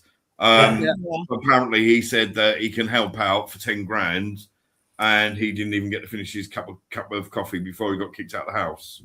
I was waiting to say, I know they were kicked out of the house. Yeah. So, all the years I've been doing this, I have never charged anyone for anything. Yeah, I've been going since the mid '80s. I charge simply so that it covers the costs of the bits and pieces. Sure, if you need to buy something, if I need to go back, like if it doesn't work the first time, if I need to go back, the second and third visits, etc., all I'll do is just charge them fuel money. You know, which is literally 50 pence a mile I charge. So, I mean, with the Enfield one, the kids involved were actually caught faking it. Yeah. They were actually filmed bending spoons and trying to hide things. Yeah. There's my computer wouldn't be quick enough to bring it up. There's a famous clip of the 2 girls sat on a sofa, and I think it's Janet's the one that's allegedly that this bill was talking through. And we said about this the other week in the Bell Witch case about the ventriloquism. If a spirit was talking through, she was just sat there and just talking. A spirit was talking through her, all well and good. But you can actually see her vocal cords moving up and down where she's talking, and her lips aren't moving. So it's clearly ventriloquism. It's ventriloquism again. They were accused of she was a ventriloquist. They denied it, but like I said, as far as I know, even up until now, one of them says yes, it was 100% real, and the other one goes, no, it wasn't. We made it up because we was a poor family. Yeah, I've seen that as well on other documentaries. So, and you think about it, it was a single mum bringing up 4 kids. That's what I don't get about the Conjuring film, because it says it's like the 2 girls and the boy, but it weren't. It was 2 of each. Yeah. Unless like when they made the film, the fourth son, the other son just went, I don't want nothing to do with it, so leave me out of it. But it's a single mum in the 70s in London, Enfield, no money, and then newspapers going, oh, if you let us come in, we'll give you a donation, or we'll do this, or we'll do that for you. It's a shame. I remember thinking about it when I was younger, and when it's like the coppers saying that they saw things, I'm like, and the neighbour saying that they saw her levitate past the window. Yeah, it's like, okay, how did you do that? Well, the neighbour could be the fact that they was very close friends. Could be.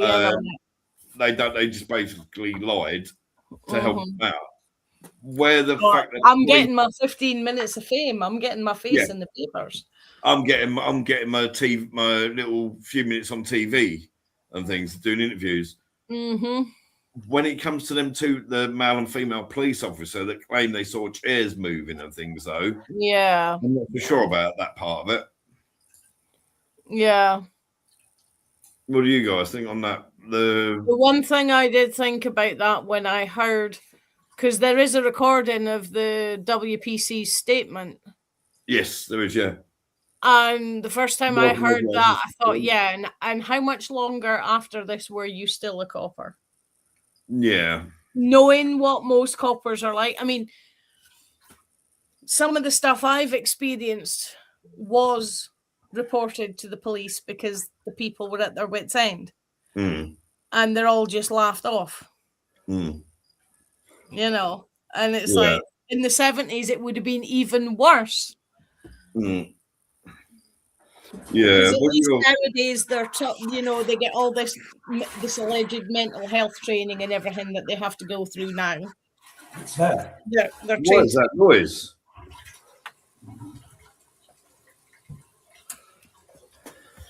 What? Sounds like water running. Oh, maybe you have to go to the loo. You forgot to turn the mic off. Maybe. Happens at your age, Ian. What are your thoughts on the Well, he's muted now, but was he muted when that happened? I don't know. I didn't notice either. I'm back. Weird. Did you just go for a leak? I did, but my computer was downstairs. We still hear the doors. Yeah, we think it's been a low flushing. I'm not sure how, because the doors were shut, but yeah, you could hear the flush and you could hear the water running. I think it was the flush. Because we were all sitting here going, washing my hands, it wasn't me peeing. I was going to say, you peed like a race officer if that was you peeing. I think your prostate checked, mate. Nah. So, what I don't know how what it was like over in America, how much people knew about the Enfield case, Joe. Oh, it was famous, just like it is in the UK. It was, yeah, just like Amityville. You guys all know about Amityville. It was in New York, but I don't really hold much stock in either one of those cases. Yeah, just because there's been so much done and so much fakery and so many stories told and different stories told by different people. It's just like, come on. And the only thing the Amityville one tells you something where if you stop to take a photo of the house, the locals will come and chase you away because they're pissed off of people. Right. Yeah. They do that if you go near Borley Church. Huh? They do that if you go to Borley Church. Yeah. What's that other one there where you got the wee village in Pendle as well chases people away. The folk chase people away. Yeah, there's another house there just outside of London or nearby London. Pontefract. Oh yeah, East Drive. East Drive. Yeah.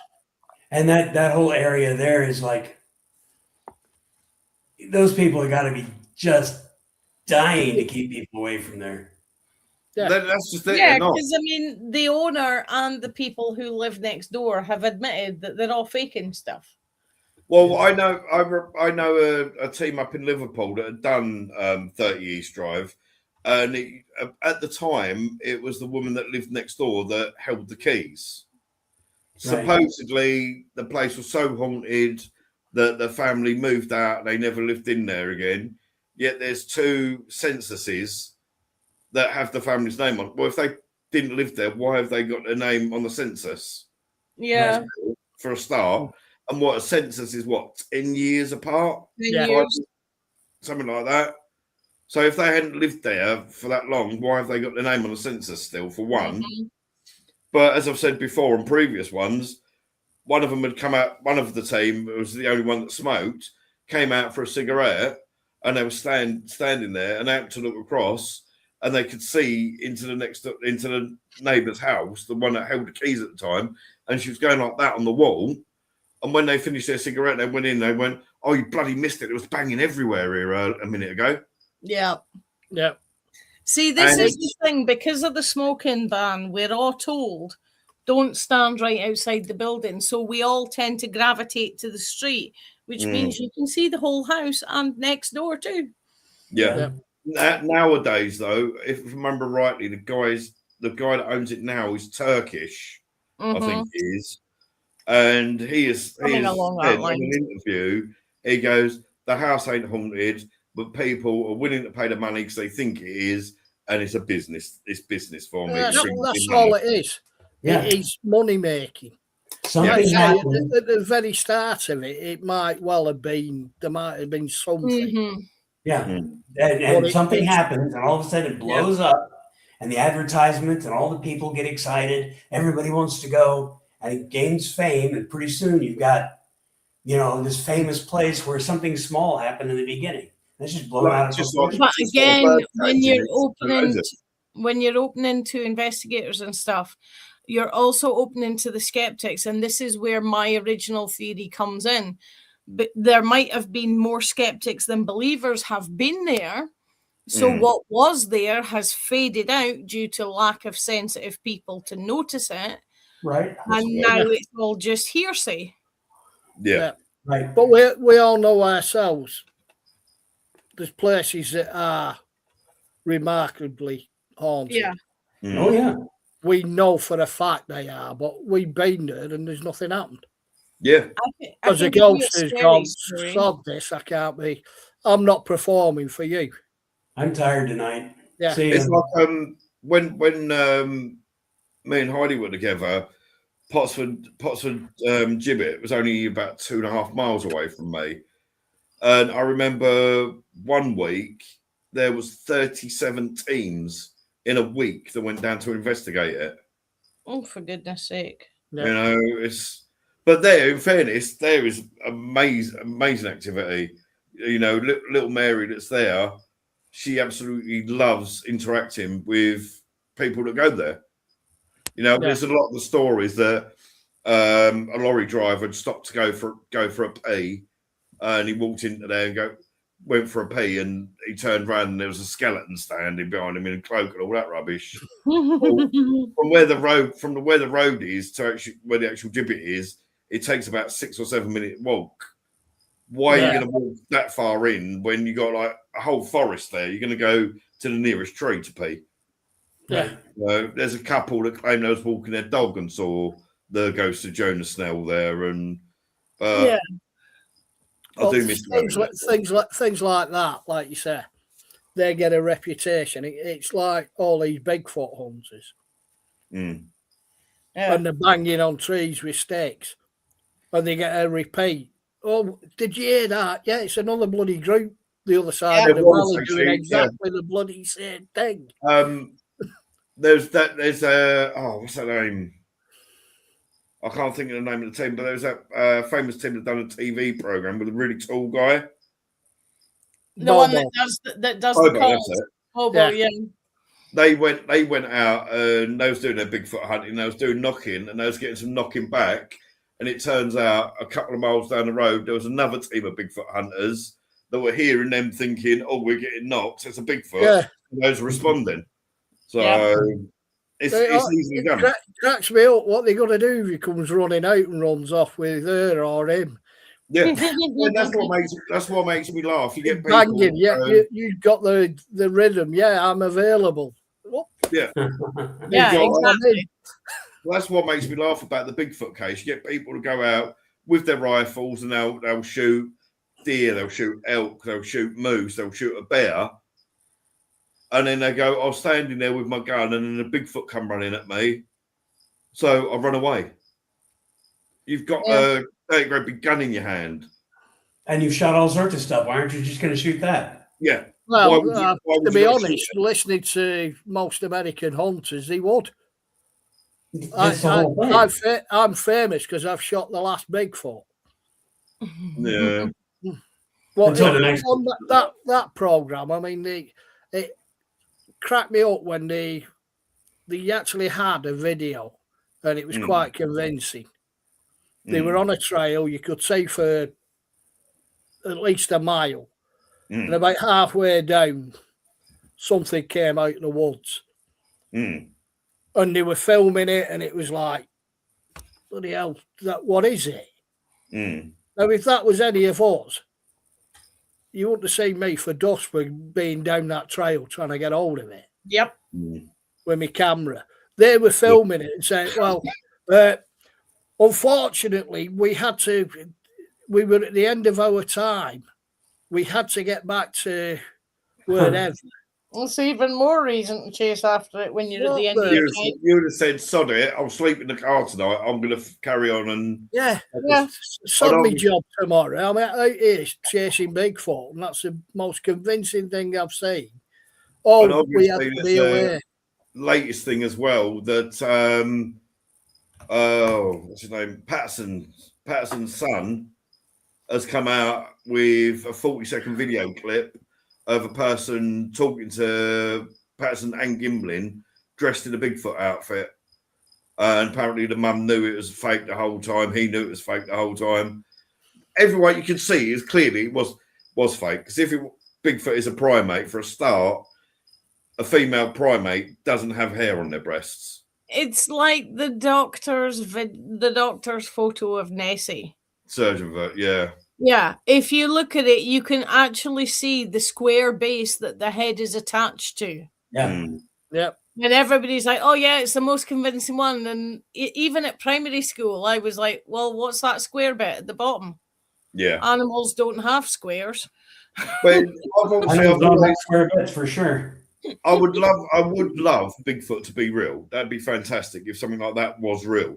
Sure. You know, because for centuries there was like African tribes that have said about a great big hairy creature that could rip your arm off, and we know them as silverbacks now. Yep. Yeah. You know, I love the Nepalese thing of like, if a village is being taken advantage of by others or by white man or whatever, the Yeti comes down and wipes out the attackers. I love that kind of thing, and I really hope that kind of thing does actually happen. Well, yeah. I mean, you look at the area you look at the areas that Bigfoot's in. Yeah. And they're bigger than Britain. Oh, yeah, bigger than Britain. Oh, we've never seen Bigfoot. We've only got the photos taken on spuds. Yeah. Well, by the same token, I've never seen Carmarthen. No. Yeah. Exactly. You know, I've never seen selfie whales. Well, I tell a lie. I've seen whales across the Clifton Bridge from Bristol. Yeah. I've never seen David Walliams. I don't believe he exists. I never met Billy Connolly. No. Right? Yeah. Perfectly good He's your reason. neck of the woods. I've never actually met any of you. I've met Ewan McGregor's brother. No, no. You might be AI. Well, Yeah. yeah, you might be AI. I've met Ewan McGregor's brother, though, because he used to be stationed at RAF Lossy. I've never met Ewan, but I've met his brother. He's a good actor. He is very good And actor. of course, if you watched Grey's Anatomy, McHottie, the Scotsman in Grey's Anatomy, I know his mom, his dad, and his brother. I've never watched Grey's Anatomy in my life. So did you see the movie about the ghosties? It's a kids movie and there's a Scotsman that's cut off at the knees. No. Have you seen the Brave movie? Yes. That's that. You know the weird suitors that come for Merida, the ones that speak kind of funny and nobody can understand what the youngest one's saying. Yeah. Is that the cartoon? That's Kevin McKidd. Okay. So because they told him to use his natural accent and then they asked him to dial it back because they couldn't understand him. Yeah. And his mum and dad live half a mile away from me. This is where you go like that and peel your head off. But yeah, no, I don't know if you. I don't know if someone's got a quicker computer than me. You can bring up that clip of Maurice Gross talking to Janet, possibly. I don't know if Joe's seems to have quite a fast computer. I can give you a creepy story that's not really poltergeist, but it's nasty ghost. Yeah, go for it. Right, my mum's a teenager, so we're talking early 60s. Because she turned 80 on Tuesday last week. She's a teenager. She lives with her 5 sisters, 1 brother, and mum and stepdad. They're in a 4-bedroom house, so everybody's top and tail in the beds, right? So her and her sister are top and tail, and her sister's got her head by the window, and mum's getting somebody giving it, pulling her shoulder back, like, "Oi, wake up." So mum being mum's like, "Fuck off," as you would. And it stops, and she goes to sleep. And she can feel her hands are like this out of the covers. But that's all she is aware of, and she can't wake up. Next news is she got a short, sharp pain in her stomach and opened her eyes. From the waist up was hanging out the window of a 3-story building. The only reason she woke up is because her sister took a flying leap and kicked her full force in the stomach. That's the only way she was able to wake my mum up. Otherwise, mum was going out the window like that, being pulled 3 floors up. Never knew who it was, but it picked on mum, it picked on her sister Margaret, and it picked on one of the other sisters. I can't remember which one though. And it used to impersonate the youngest sister. Because you know how some of the old-fashioned bathroom doors, especially in a council house, you've got that ripple glass window in your bathroom door? She'd be going past the bathroom, getting ready to go and get in the bath, and she'd see the outline of her sister Janet through the ripple glass, and she's like, "There's no point hiding behind there because we can see you." And they'd go in to look, and Janet's not in there. Or you'd be in the bath and you'd look up and you'd see Janet looking through the ripple glass at you. But Janet's not there. Janet's out at Brownies or whatever. Yeah. Oh, I found it, Joe.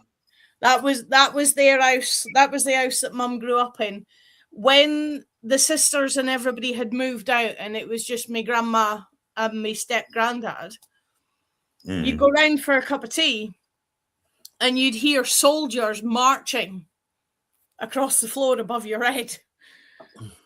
Where that house was built was the site of an old mine that had collapsed. And once it had collapsed, it was like, right, level it off and we'll build on it.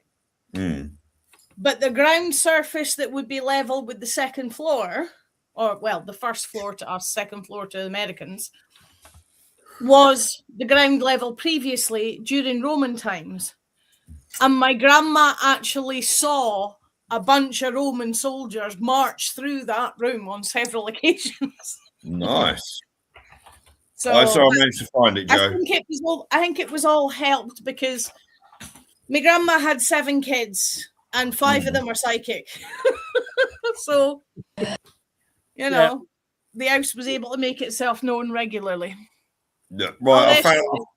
I found the clip that I was looking at. You can clearly watch. Yeah. I'd like to know how you make this noise without bashing Janet's vocal cords to pieces. If I do it for half a minute, I get a sore throat. Goose chases here. And we found you can see it, clearly see that she's doing it. Yeah, you can see a chin moving. You can see it. Yeah. It's like if I try and talk like that, even I do a slightly better job than she did. I'd like to know how you doing make this noise without bashing Janet's vocal cords to pieces. If I do it for half a minute, I get a sore throat. Goose chases here. And we found on an Amazon. And they keep saying, well, you know, a young child wouldn't be able to make a deep voice like that and things. Some of the noises that my kids come out with, and they were like, you know. I did a sponsored croak at school once when I was in primary 6, so about 10-ish.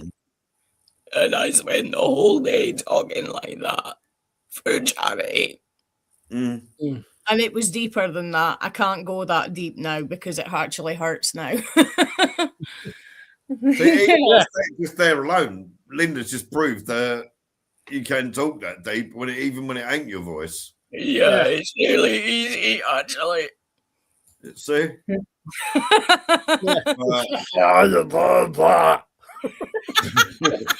a gear. That is. It's like when you go to the dentist and you've got this big apparatus and they're talking to you. It's like, yeah. Yeah, I've got to get one of mine sorted out actually. But with one of mine done on Monday, 230 quid worth for one tooth. Yeah, if you look closely, you'll see a ball patch starting because I've got to go back this Monday. I'm saying absolutely nothing. And with the Amityville, I think you said his name was Danny Lutz. It's something like, or Daniel or something like that. He's still living off of it, and a lot of there was actually a documentary. Yeah, one of the others has changed his name to completely disassociate from it. Well, this Danny, there is I think it was on Amazon. It was either Amazon or YouTube, but it's like an hour-long documentary. They spend X amount of days or whatever it is with him, and from what I can pick up from that, he had mixings with people that carry violin cases. As well as drink and drug problems, and you know, it's every time a film comes out, they're going to get royalties. So even if it's like some of the really bad ones, and even George was documented before it all started as having an addiction problem, and his obsession with the fire and stuff. That's all documented before any of this stuff started in this house. So I don't know how true it is, but one of the documentaries I saw was the wife. I can't remember what her name is, but the wife, her dad had a car sales business that were under the thumb of certain violin carrying case people. Yeah. You know, so to me, it's not far out. It's part of New York State, isn't it? So, of course, they're going to be around. even nowadays, they're still going to be around that area. Yeah. And also, you think, I don't know how many people have lived in that house since then. There's not been one single other report of it. Yeah. Yes, in fairness. And one of the more recent ones that's lived in there has tried to get some kind of injunction to stop anybody setting foot off the pavement. And even if you stop the car and don't get out of the car, somebody will come out and have a go at you until you move. Well, that's ridiculous. It's a public road. You can be on the public road. Exactly. As long as you're not on the property. Exactly. There's nothing you can really do. It's like our buildings at work. Our buildings at work, especially during voting time at the moment, you'll get all the Parliament folk turning up. Oh, can we film? Yeah, from outside the railings only. You're not allowed on the property.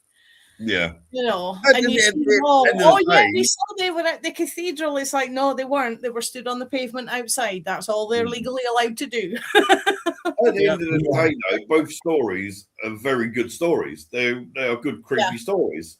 I've no doubt that there's a bit of truth to both of them. Yeah. Every legend comes from a true story, but how much of it is legend? And this is the thing. What's the bit that was real? It's just snowballs. Yeah, about the Amityville house. If you're so upset about people stopping and filming and taking pictures of it, why the hell did you buy the house? Yeah. Because it's not like you're not going to know. You know, if you go to see a house not knowing the address, as soon as you see the house, you're going to go, oh, shit, is that one? Well, they have to disclose it. They have to disclose it. All sorts of stuff going on there. Yeah. It cracks me up. You see the billboards. This house isn't haunted. Yeah, not haunted. Yeah. And if it was that bad, when you go to buy the house, why wouldn't you rip the actual original house down and rebuild on top of it? Yeah. Just to get rid of it. Isn't it protected, isn't it? You did it. Again, there's notoriety in that, isn't there? Isn't it like a 200-year-old thing, so it's protected? Oh, I don't know. Going by the style of the architecture, I think it might be protected. Well, Joe's having a look for us. Going back to what we were talking about before, I've got another 1928. Ah, right. Well, it's actually younger than my house. Built in 1928. 111 Ocean Avenue. Now it's 108 Ocean Avenue. Where'd the other three go? They changed it. Either redoing the street numbering, or they got tired of everybody coming to 112. It's one of the streets in the village that I grew up in. Number 17 is next door to number 2. The street goes in 3 different directions. Wow. Weird. It's a nightmare. Right, I'll take it. This is the one you've just shared. Yeah. Here we go. This is in a chemist's. I've seen this one. I don't know if I've seen this one.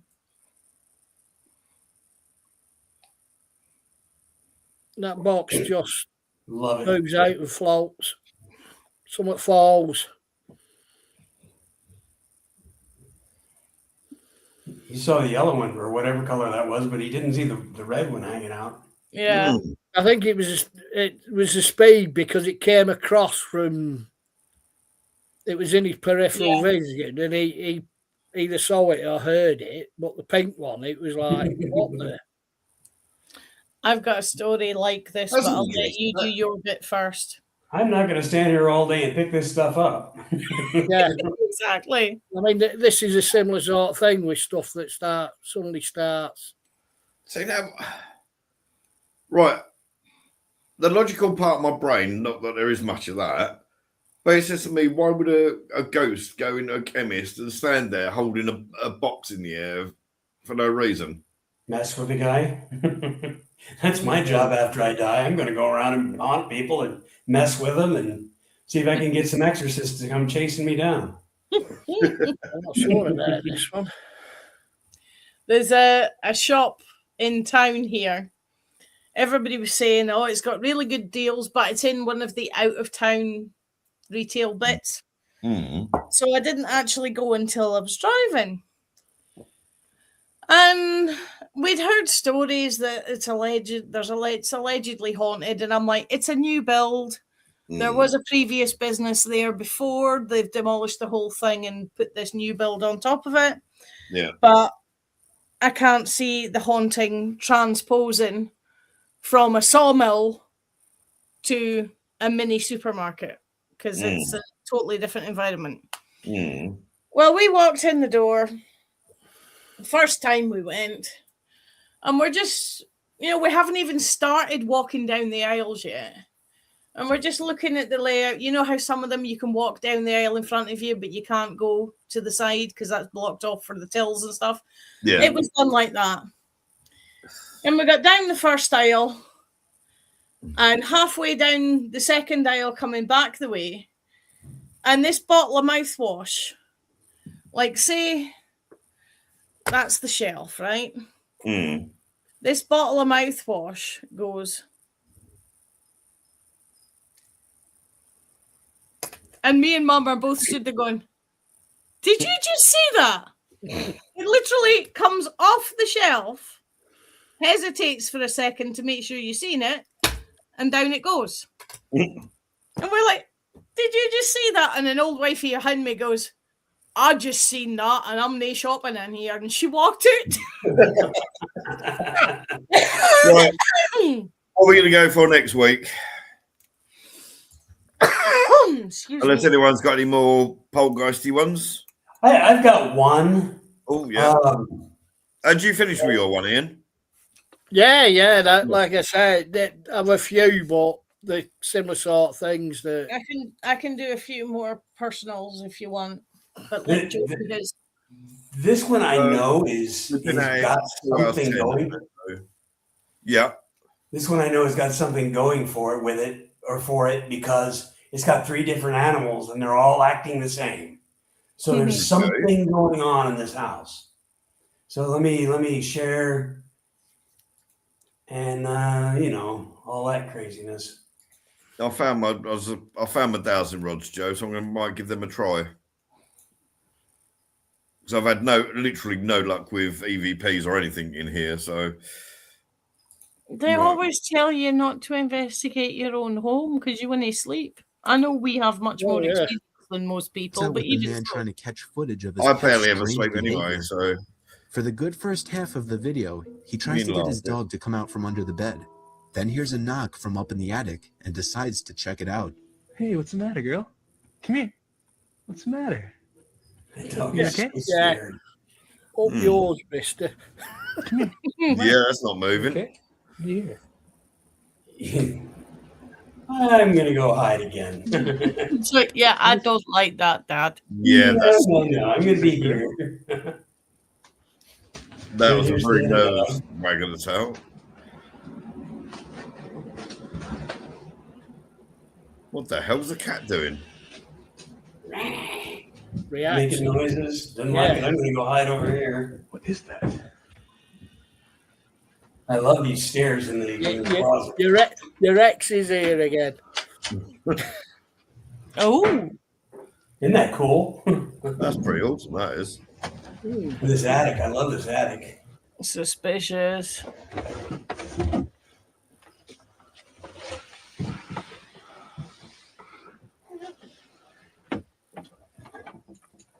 Not very well organized.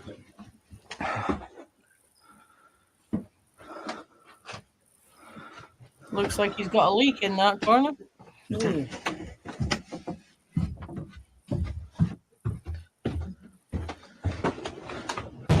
The hell? Jesus Christ. Yeah, so he went up there and there was nothing up there, so he decided to leave, and then there's a bang when he gets down to the bottom.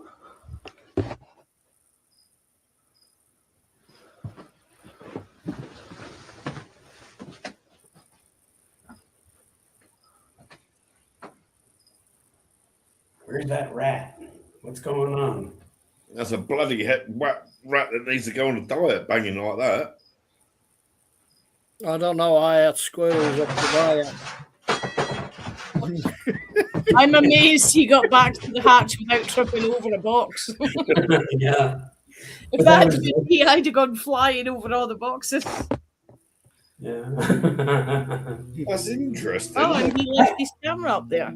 Yeah, he left his camera up there, or his phone, whatever it was, and he's left it up there. And I'll go back tomorrow. And then this is the start of the other one there. Yeah. Not sure what to make of that one. Yeah. I wasn't either, but It's freaked. there was something going on in the house because the animals were not having it. No, you can see the animals weren't happy. Yeah, all three of them were. Yeah. If it had been one, you could have thought, maybe he's. Oh, the cat did show a bit more bravery than the dogs did, though. Cat's got really But then sharp the cat's claws. got sharper claws. Sharper claws and sharper teeth. You come near me and you're gonna. Yeah, I'm taking a souvenir.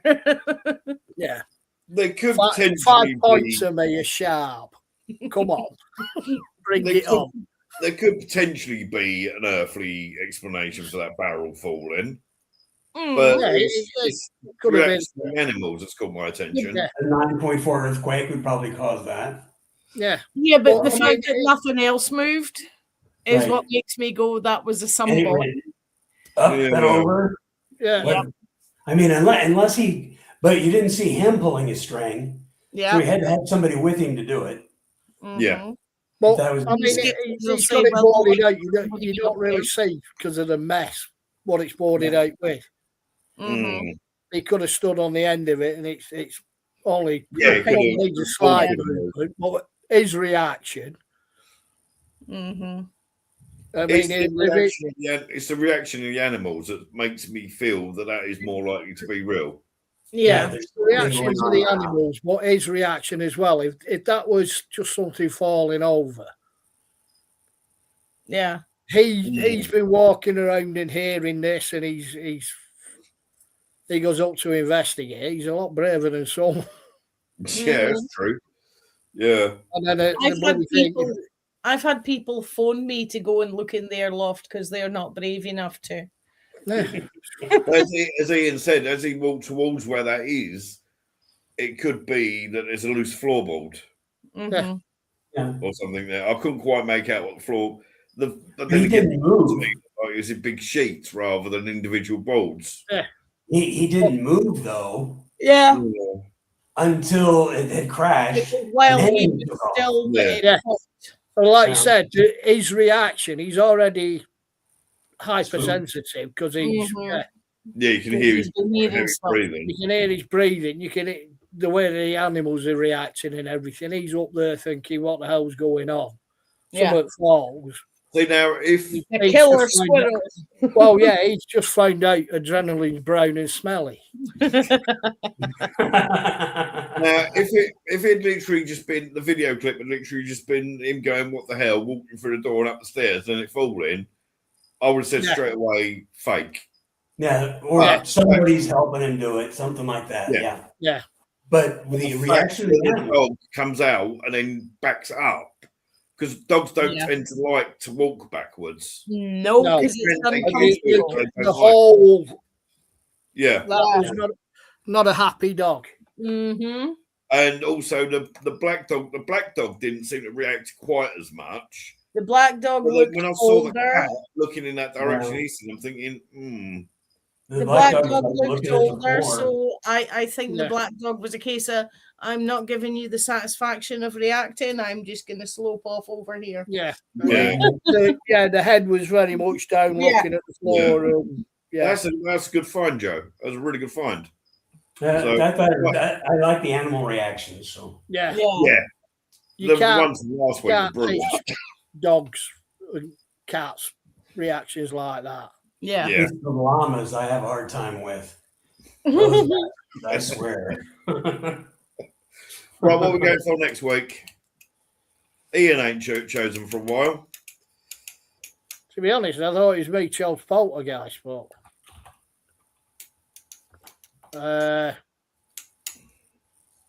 No idea. Let me think. Yeah. Let me think. I thought we were getting comments from the watchers. We were supposed to be, but nobody says anything. No. No comments. We're all supposed to be having it all in our heads. Although Perry did make a suggestion the other week, but I can't for the life of me remember what it was. Perry, what was it you suggested? We can't remember.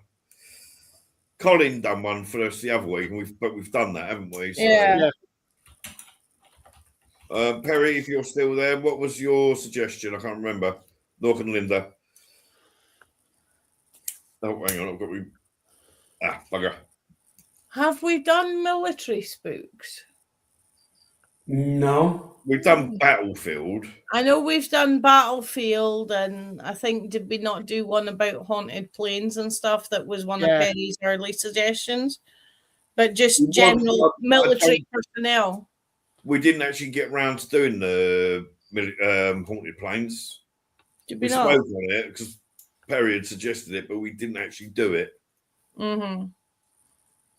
So I'm assuming Perry must be dealing with his pussycat. Yeah, Cloud's maybe demanding extra munchies. Yeah. I like the haunted military stuff would be really good. How about skeptical breakdowns versus believer angles? Skeptical things against believers. Yeah. I like the sound of that. I mean, there's so many skeptics out there, and there's so many of us believers out there, and there is really a difference of opinion. And how do we all work together? I like to have a skeptic on. And I usually say to folk, I've got a foot in both camps because I'm a nerd and I like to research things. Yeah, that's the difference as well between the likes of us, who will look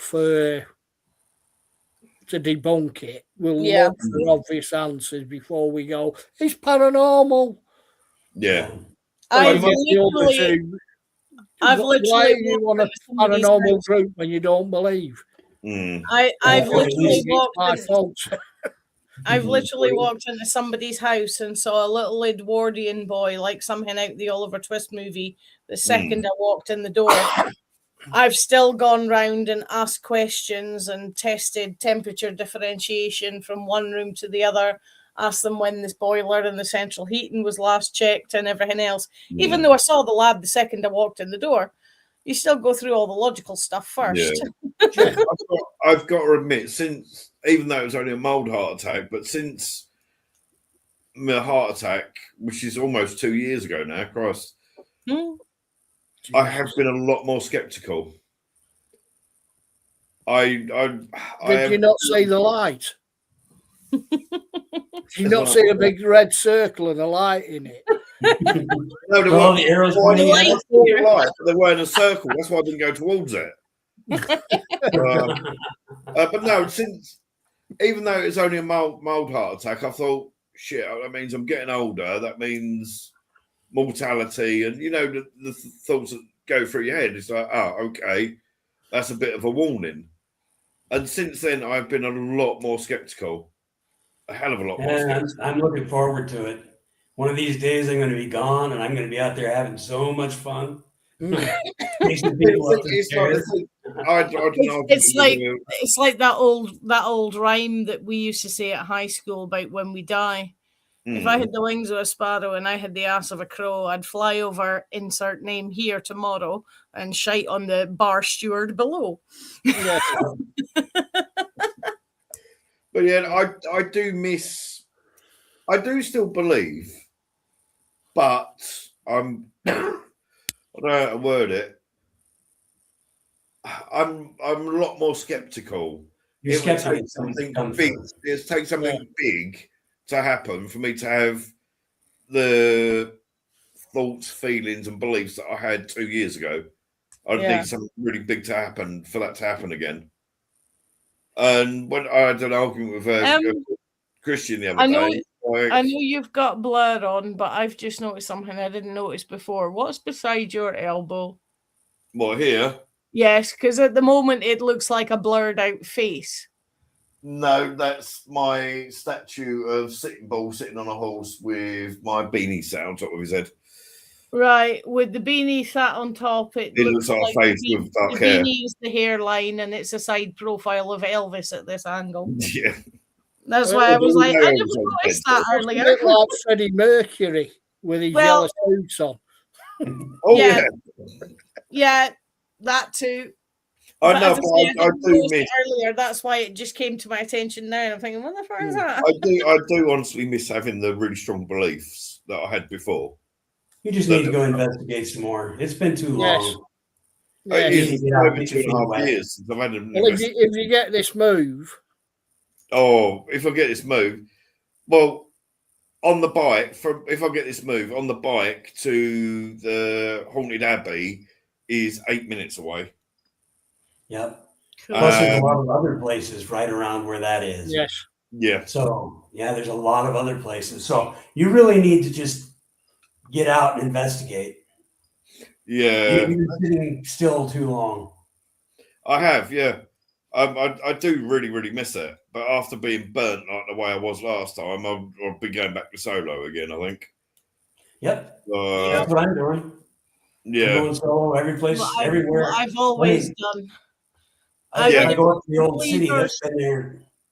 I've had a couple of believers tag along once or twice, and because they were there, I allowed myself to drift off, and I scared the living daylights out of them because I was speaking in a different voice that wasn't mine. Good. And I'd only done that because I had taught one of them how to bring me back if I seemed to get taken over. So I'm like, right, you know how to do this. Now I'm going to let myself drift off. And as I say, I scared the living daylights out of them because one of the resident spooks of the building I was in decided to come and have a conversation. So, well, I did that on Jersey. Went across to Jersey with my daughter when she'd be about 10, 11. And we went on a ghost hunt. And it was one of those, it was bit of fun, bit of a laugh and everything, as well as this is a haunted house. Went down to the graveyard. And as we were walking up, there was a little brat in front of us. And he got hold of a stick and he was smacking it about and all the rest of it. So I'm walking up behind him just growling. And he kept looking round and and my daughter's walking up. She's not taking any notice. And he kept looking back and looking back. You all right? Eventually, he just legged it off. He absolutely crapped himself. One I was thinking of, before we go, one I was thinking of earlier possibly doing in the future is trans mediumship. Yeah. I thought that might be. I've not researched that for a while because obviously there's the. I think it was proven to be a fake, but you had the guy who's allegedly the trance medium that's done the what are they called? Silverback Speaks series. It's allegedly. You've never heard of that? I don't think I've. No, I've heard of it, but I can't remember what it is. Allegedly, a Native American. He used to go into a trance, and a Native American Indian spirit guide called Silver Birch used to come through and give the wisdom. Yeah, it's funny. Again, that was something that seemed to do the rounds in the 70s, early 80s. Everybody had a Native American spirit guide. Yeah. Yeah. Well, this I think was from the 60s. I think. Yeah. Anyway, oh, sorry, I've barely been sleeping lately, so I've got another video. Oh yeah, go on. I'll do the last video. When was Silver Birch Speaks recorded? Let's have a look. I can't remember what year. Now I've got a song from primary school stuck in my head. I was going to say you've probably seen this one. I can get back. Oh yes, I have seen this That's one. a setup if I've ever It's seen get one. crazy as This this video one. is said to have been recorded in a Malaysian hotel. A woman sitting in Oh, the yeah. hotel dining area appears to be attacked by a ghost. It first moves a few chairs, but when she tries to make a run for the door, it proceeds to throw a table and chairs up against the door and even throws a table in her path, and it looks like she gets hit and knocked out.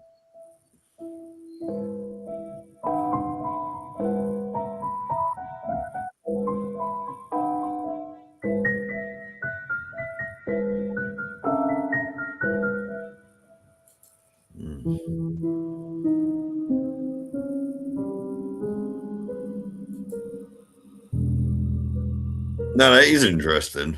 Mm-hmm.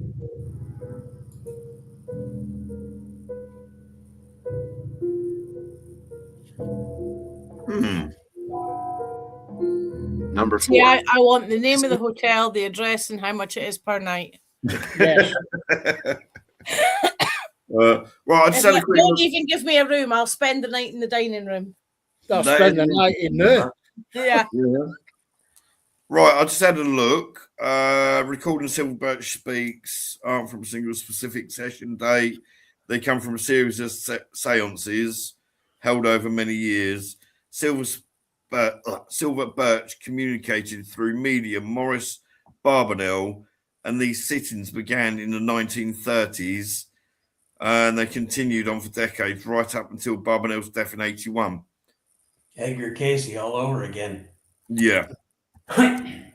Mind you, there was a thing with Ed Casey. He said in, I think it was 1937 or 1937, 38, that they would find a chamber underneath the, I think it was the left foot of the Sphinx. Mm-hmm. And then they did actually find it. And the day before, there was meant to be excavating it. And the day before, the Egyptian government refused them.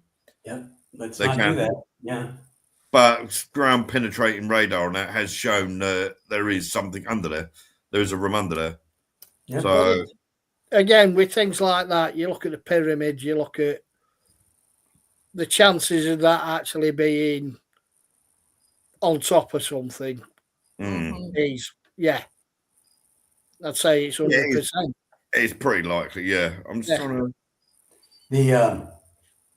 A lot of stuff they've wanted to look into in Egypt and things like that is, they'll get to talking about it, and all of a sudden, nope, can't do it, and they shut it all down. And there's no more talk about it. That's not real. We don't want to talk about that. Yeah. Seems to happen a lot. Continuing looking into that Morris Barbanel started doing the trance mediumship with Silver Birch from 1940 right through to the 1960s. That was when it was recorded, but he'd actually started doing it originally as early as 1930. So this is way before like the normal trend of the 70s and the 80s. Because in the 70s and more the 80s, you had like the old fake psychic surgeons as well, didn't you? As well as the trance mediumship. Yeah. So he went roughly from 1930 to 1981 when he died. Allegedly. Talk about mediumship. I always get the image, what's his name? Baptiste. Clinton Baptiste. In my head. Off that is Phoenix Nights. Oh, I've never watched it, so I don't know it. Hang on! I've seen the clip. Is he the one who goes, "I'm getting through the word"? I'm getting the word. I'm getting the word nonce. Yeah, and he's walking round in it. I always get that in my head when someone talks about it, and he goes up to one fella. He sat there with his missus, and he's going, "You've got something you want to tell your wife." I just saw something walk behind you, Linda. It's funny. I just felt something. 232, 233. Coming from that side across towards your wall. That's weird because it's not like I was even indulging in anything because I was actually looking up the lyrics to the song that's in my head since you said Silver Birch. which Oh, yeah, is what one? it's one we had to do when we were in primary school. Oh, what? Land what's of that? the silver birch, home Yeah. of the beaver. Yeah. Although the lyrics that are on here are not the lyrics we sang. They've got "Where still the mighty moose wanders at will." We had "Where living waters flow," something, something, something. But that's when I was like 6. What time frame was that, Joe, please? 233, 234. Yeah. Between 232 and 234. Yeah. In that time period. Yeah, because I felt when somebody gets really close to me, it's like, you know, when you're hungry and it feels like your stomach's literally caving inwards, or Like it's mine being right now. Yeah. behind. I get that sensation when somebody's really close, and I got that just as you were saying that. So I literally haven't stopped eating all day. So right, so what are we doing next week? I've forgotten already. Well, I don't know if we decided. Oh, okay. We got skeptics and believers. We've got what's that? The other one that was brought up? Military ghosts. Yeah. Okay. Worldwide military ghosts, all the way back to the Romans, because I know there's a few phalanxes still marching around. Yeah, got Mercia not too far from me. Allegedly, there's regular reports of seeing Roman legions. So, and I think the most recent was only about 2 or 3 years ago. Supposed sighting of them. So there's probably one in Germany too, and one up north. Roman legions. There have been there's the 2 German spies that were arrested locally have been spotted still walking up the street, but I don't know. Are they the ones that landed, tried to pretend they were English? One of them went in, tried to go into the pub at 9 o'clock to get a beer, and the other one had Nivea hand cream in his bag. Are they the 2 you're thinking of? No. Oh, apparently there was during the war. There was 2 Germans that infiltrated England, and they got caught because one had Nivea hand cream in his bag, and obviously Nivea is a German company, and the other one at 9 o'clock in the morning tries to get a beer. No, I'm on about the 2 that were arrested locally. They had come in on the biggest beach around here that is now filled with pillboxes and the concrete blocks. And they were picked up on Forest High Street because they asked somebody for directions, and somebody was suspicious of them having a different accent and a funny accent. And as they were walking away from him, he noticed they were wet from the knees down. Wow. But allegedly they still walk the high street, but I can't see why they would haunt the high street of the town where they got arrested, where they were only actually there for like 6 hours maximum. Maybe I think it's just one of those myth and legends where somebody remembers the story of them getting arrested, so they've decided to make it a ghosty story. Yeah, either that or if it is something, it'll only be an imprint anyway, wouldn't it? So yeah, it'd just be a memory. Yeah. Right. Okay, guys. Those that watch, thanks very much. Omar Falls, if you are still watching, hopefully we reassured you that because you heard the voice after doing the Ouija board, chances are there's nothing to worry about whatsoever. Colin and Perry, thanks very much for joining us always. 2 reliables. And we'll see you next week. Yep. Take care, guys. Bye-bye. Night.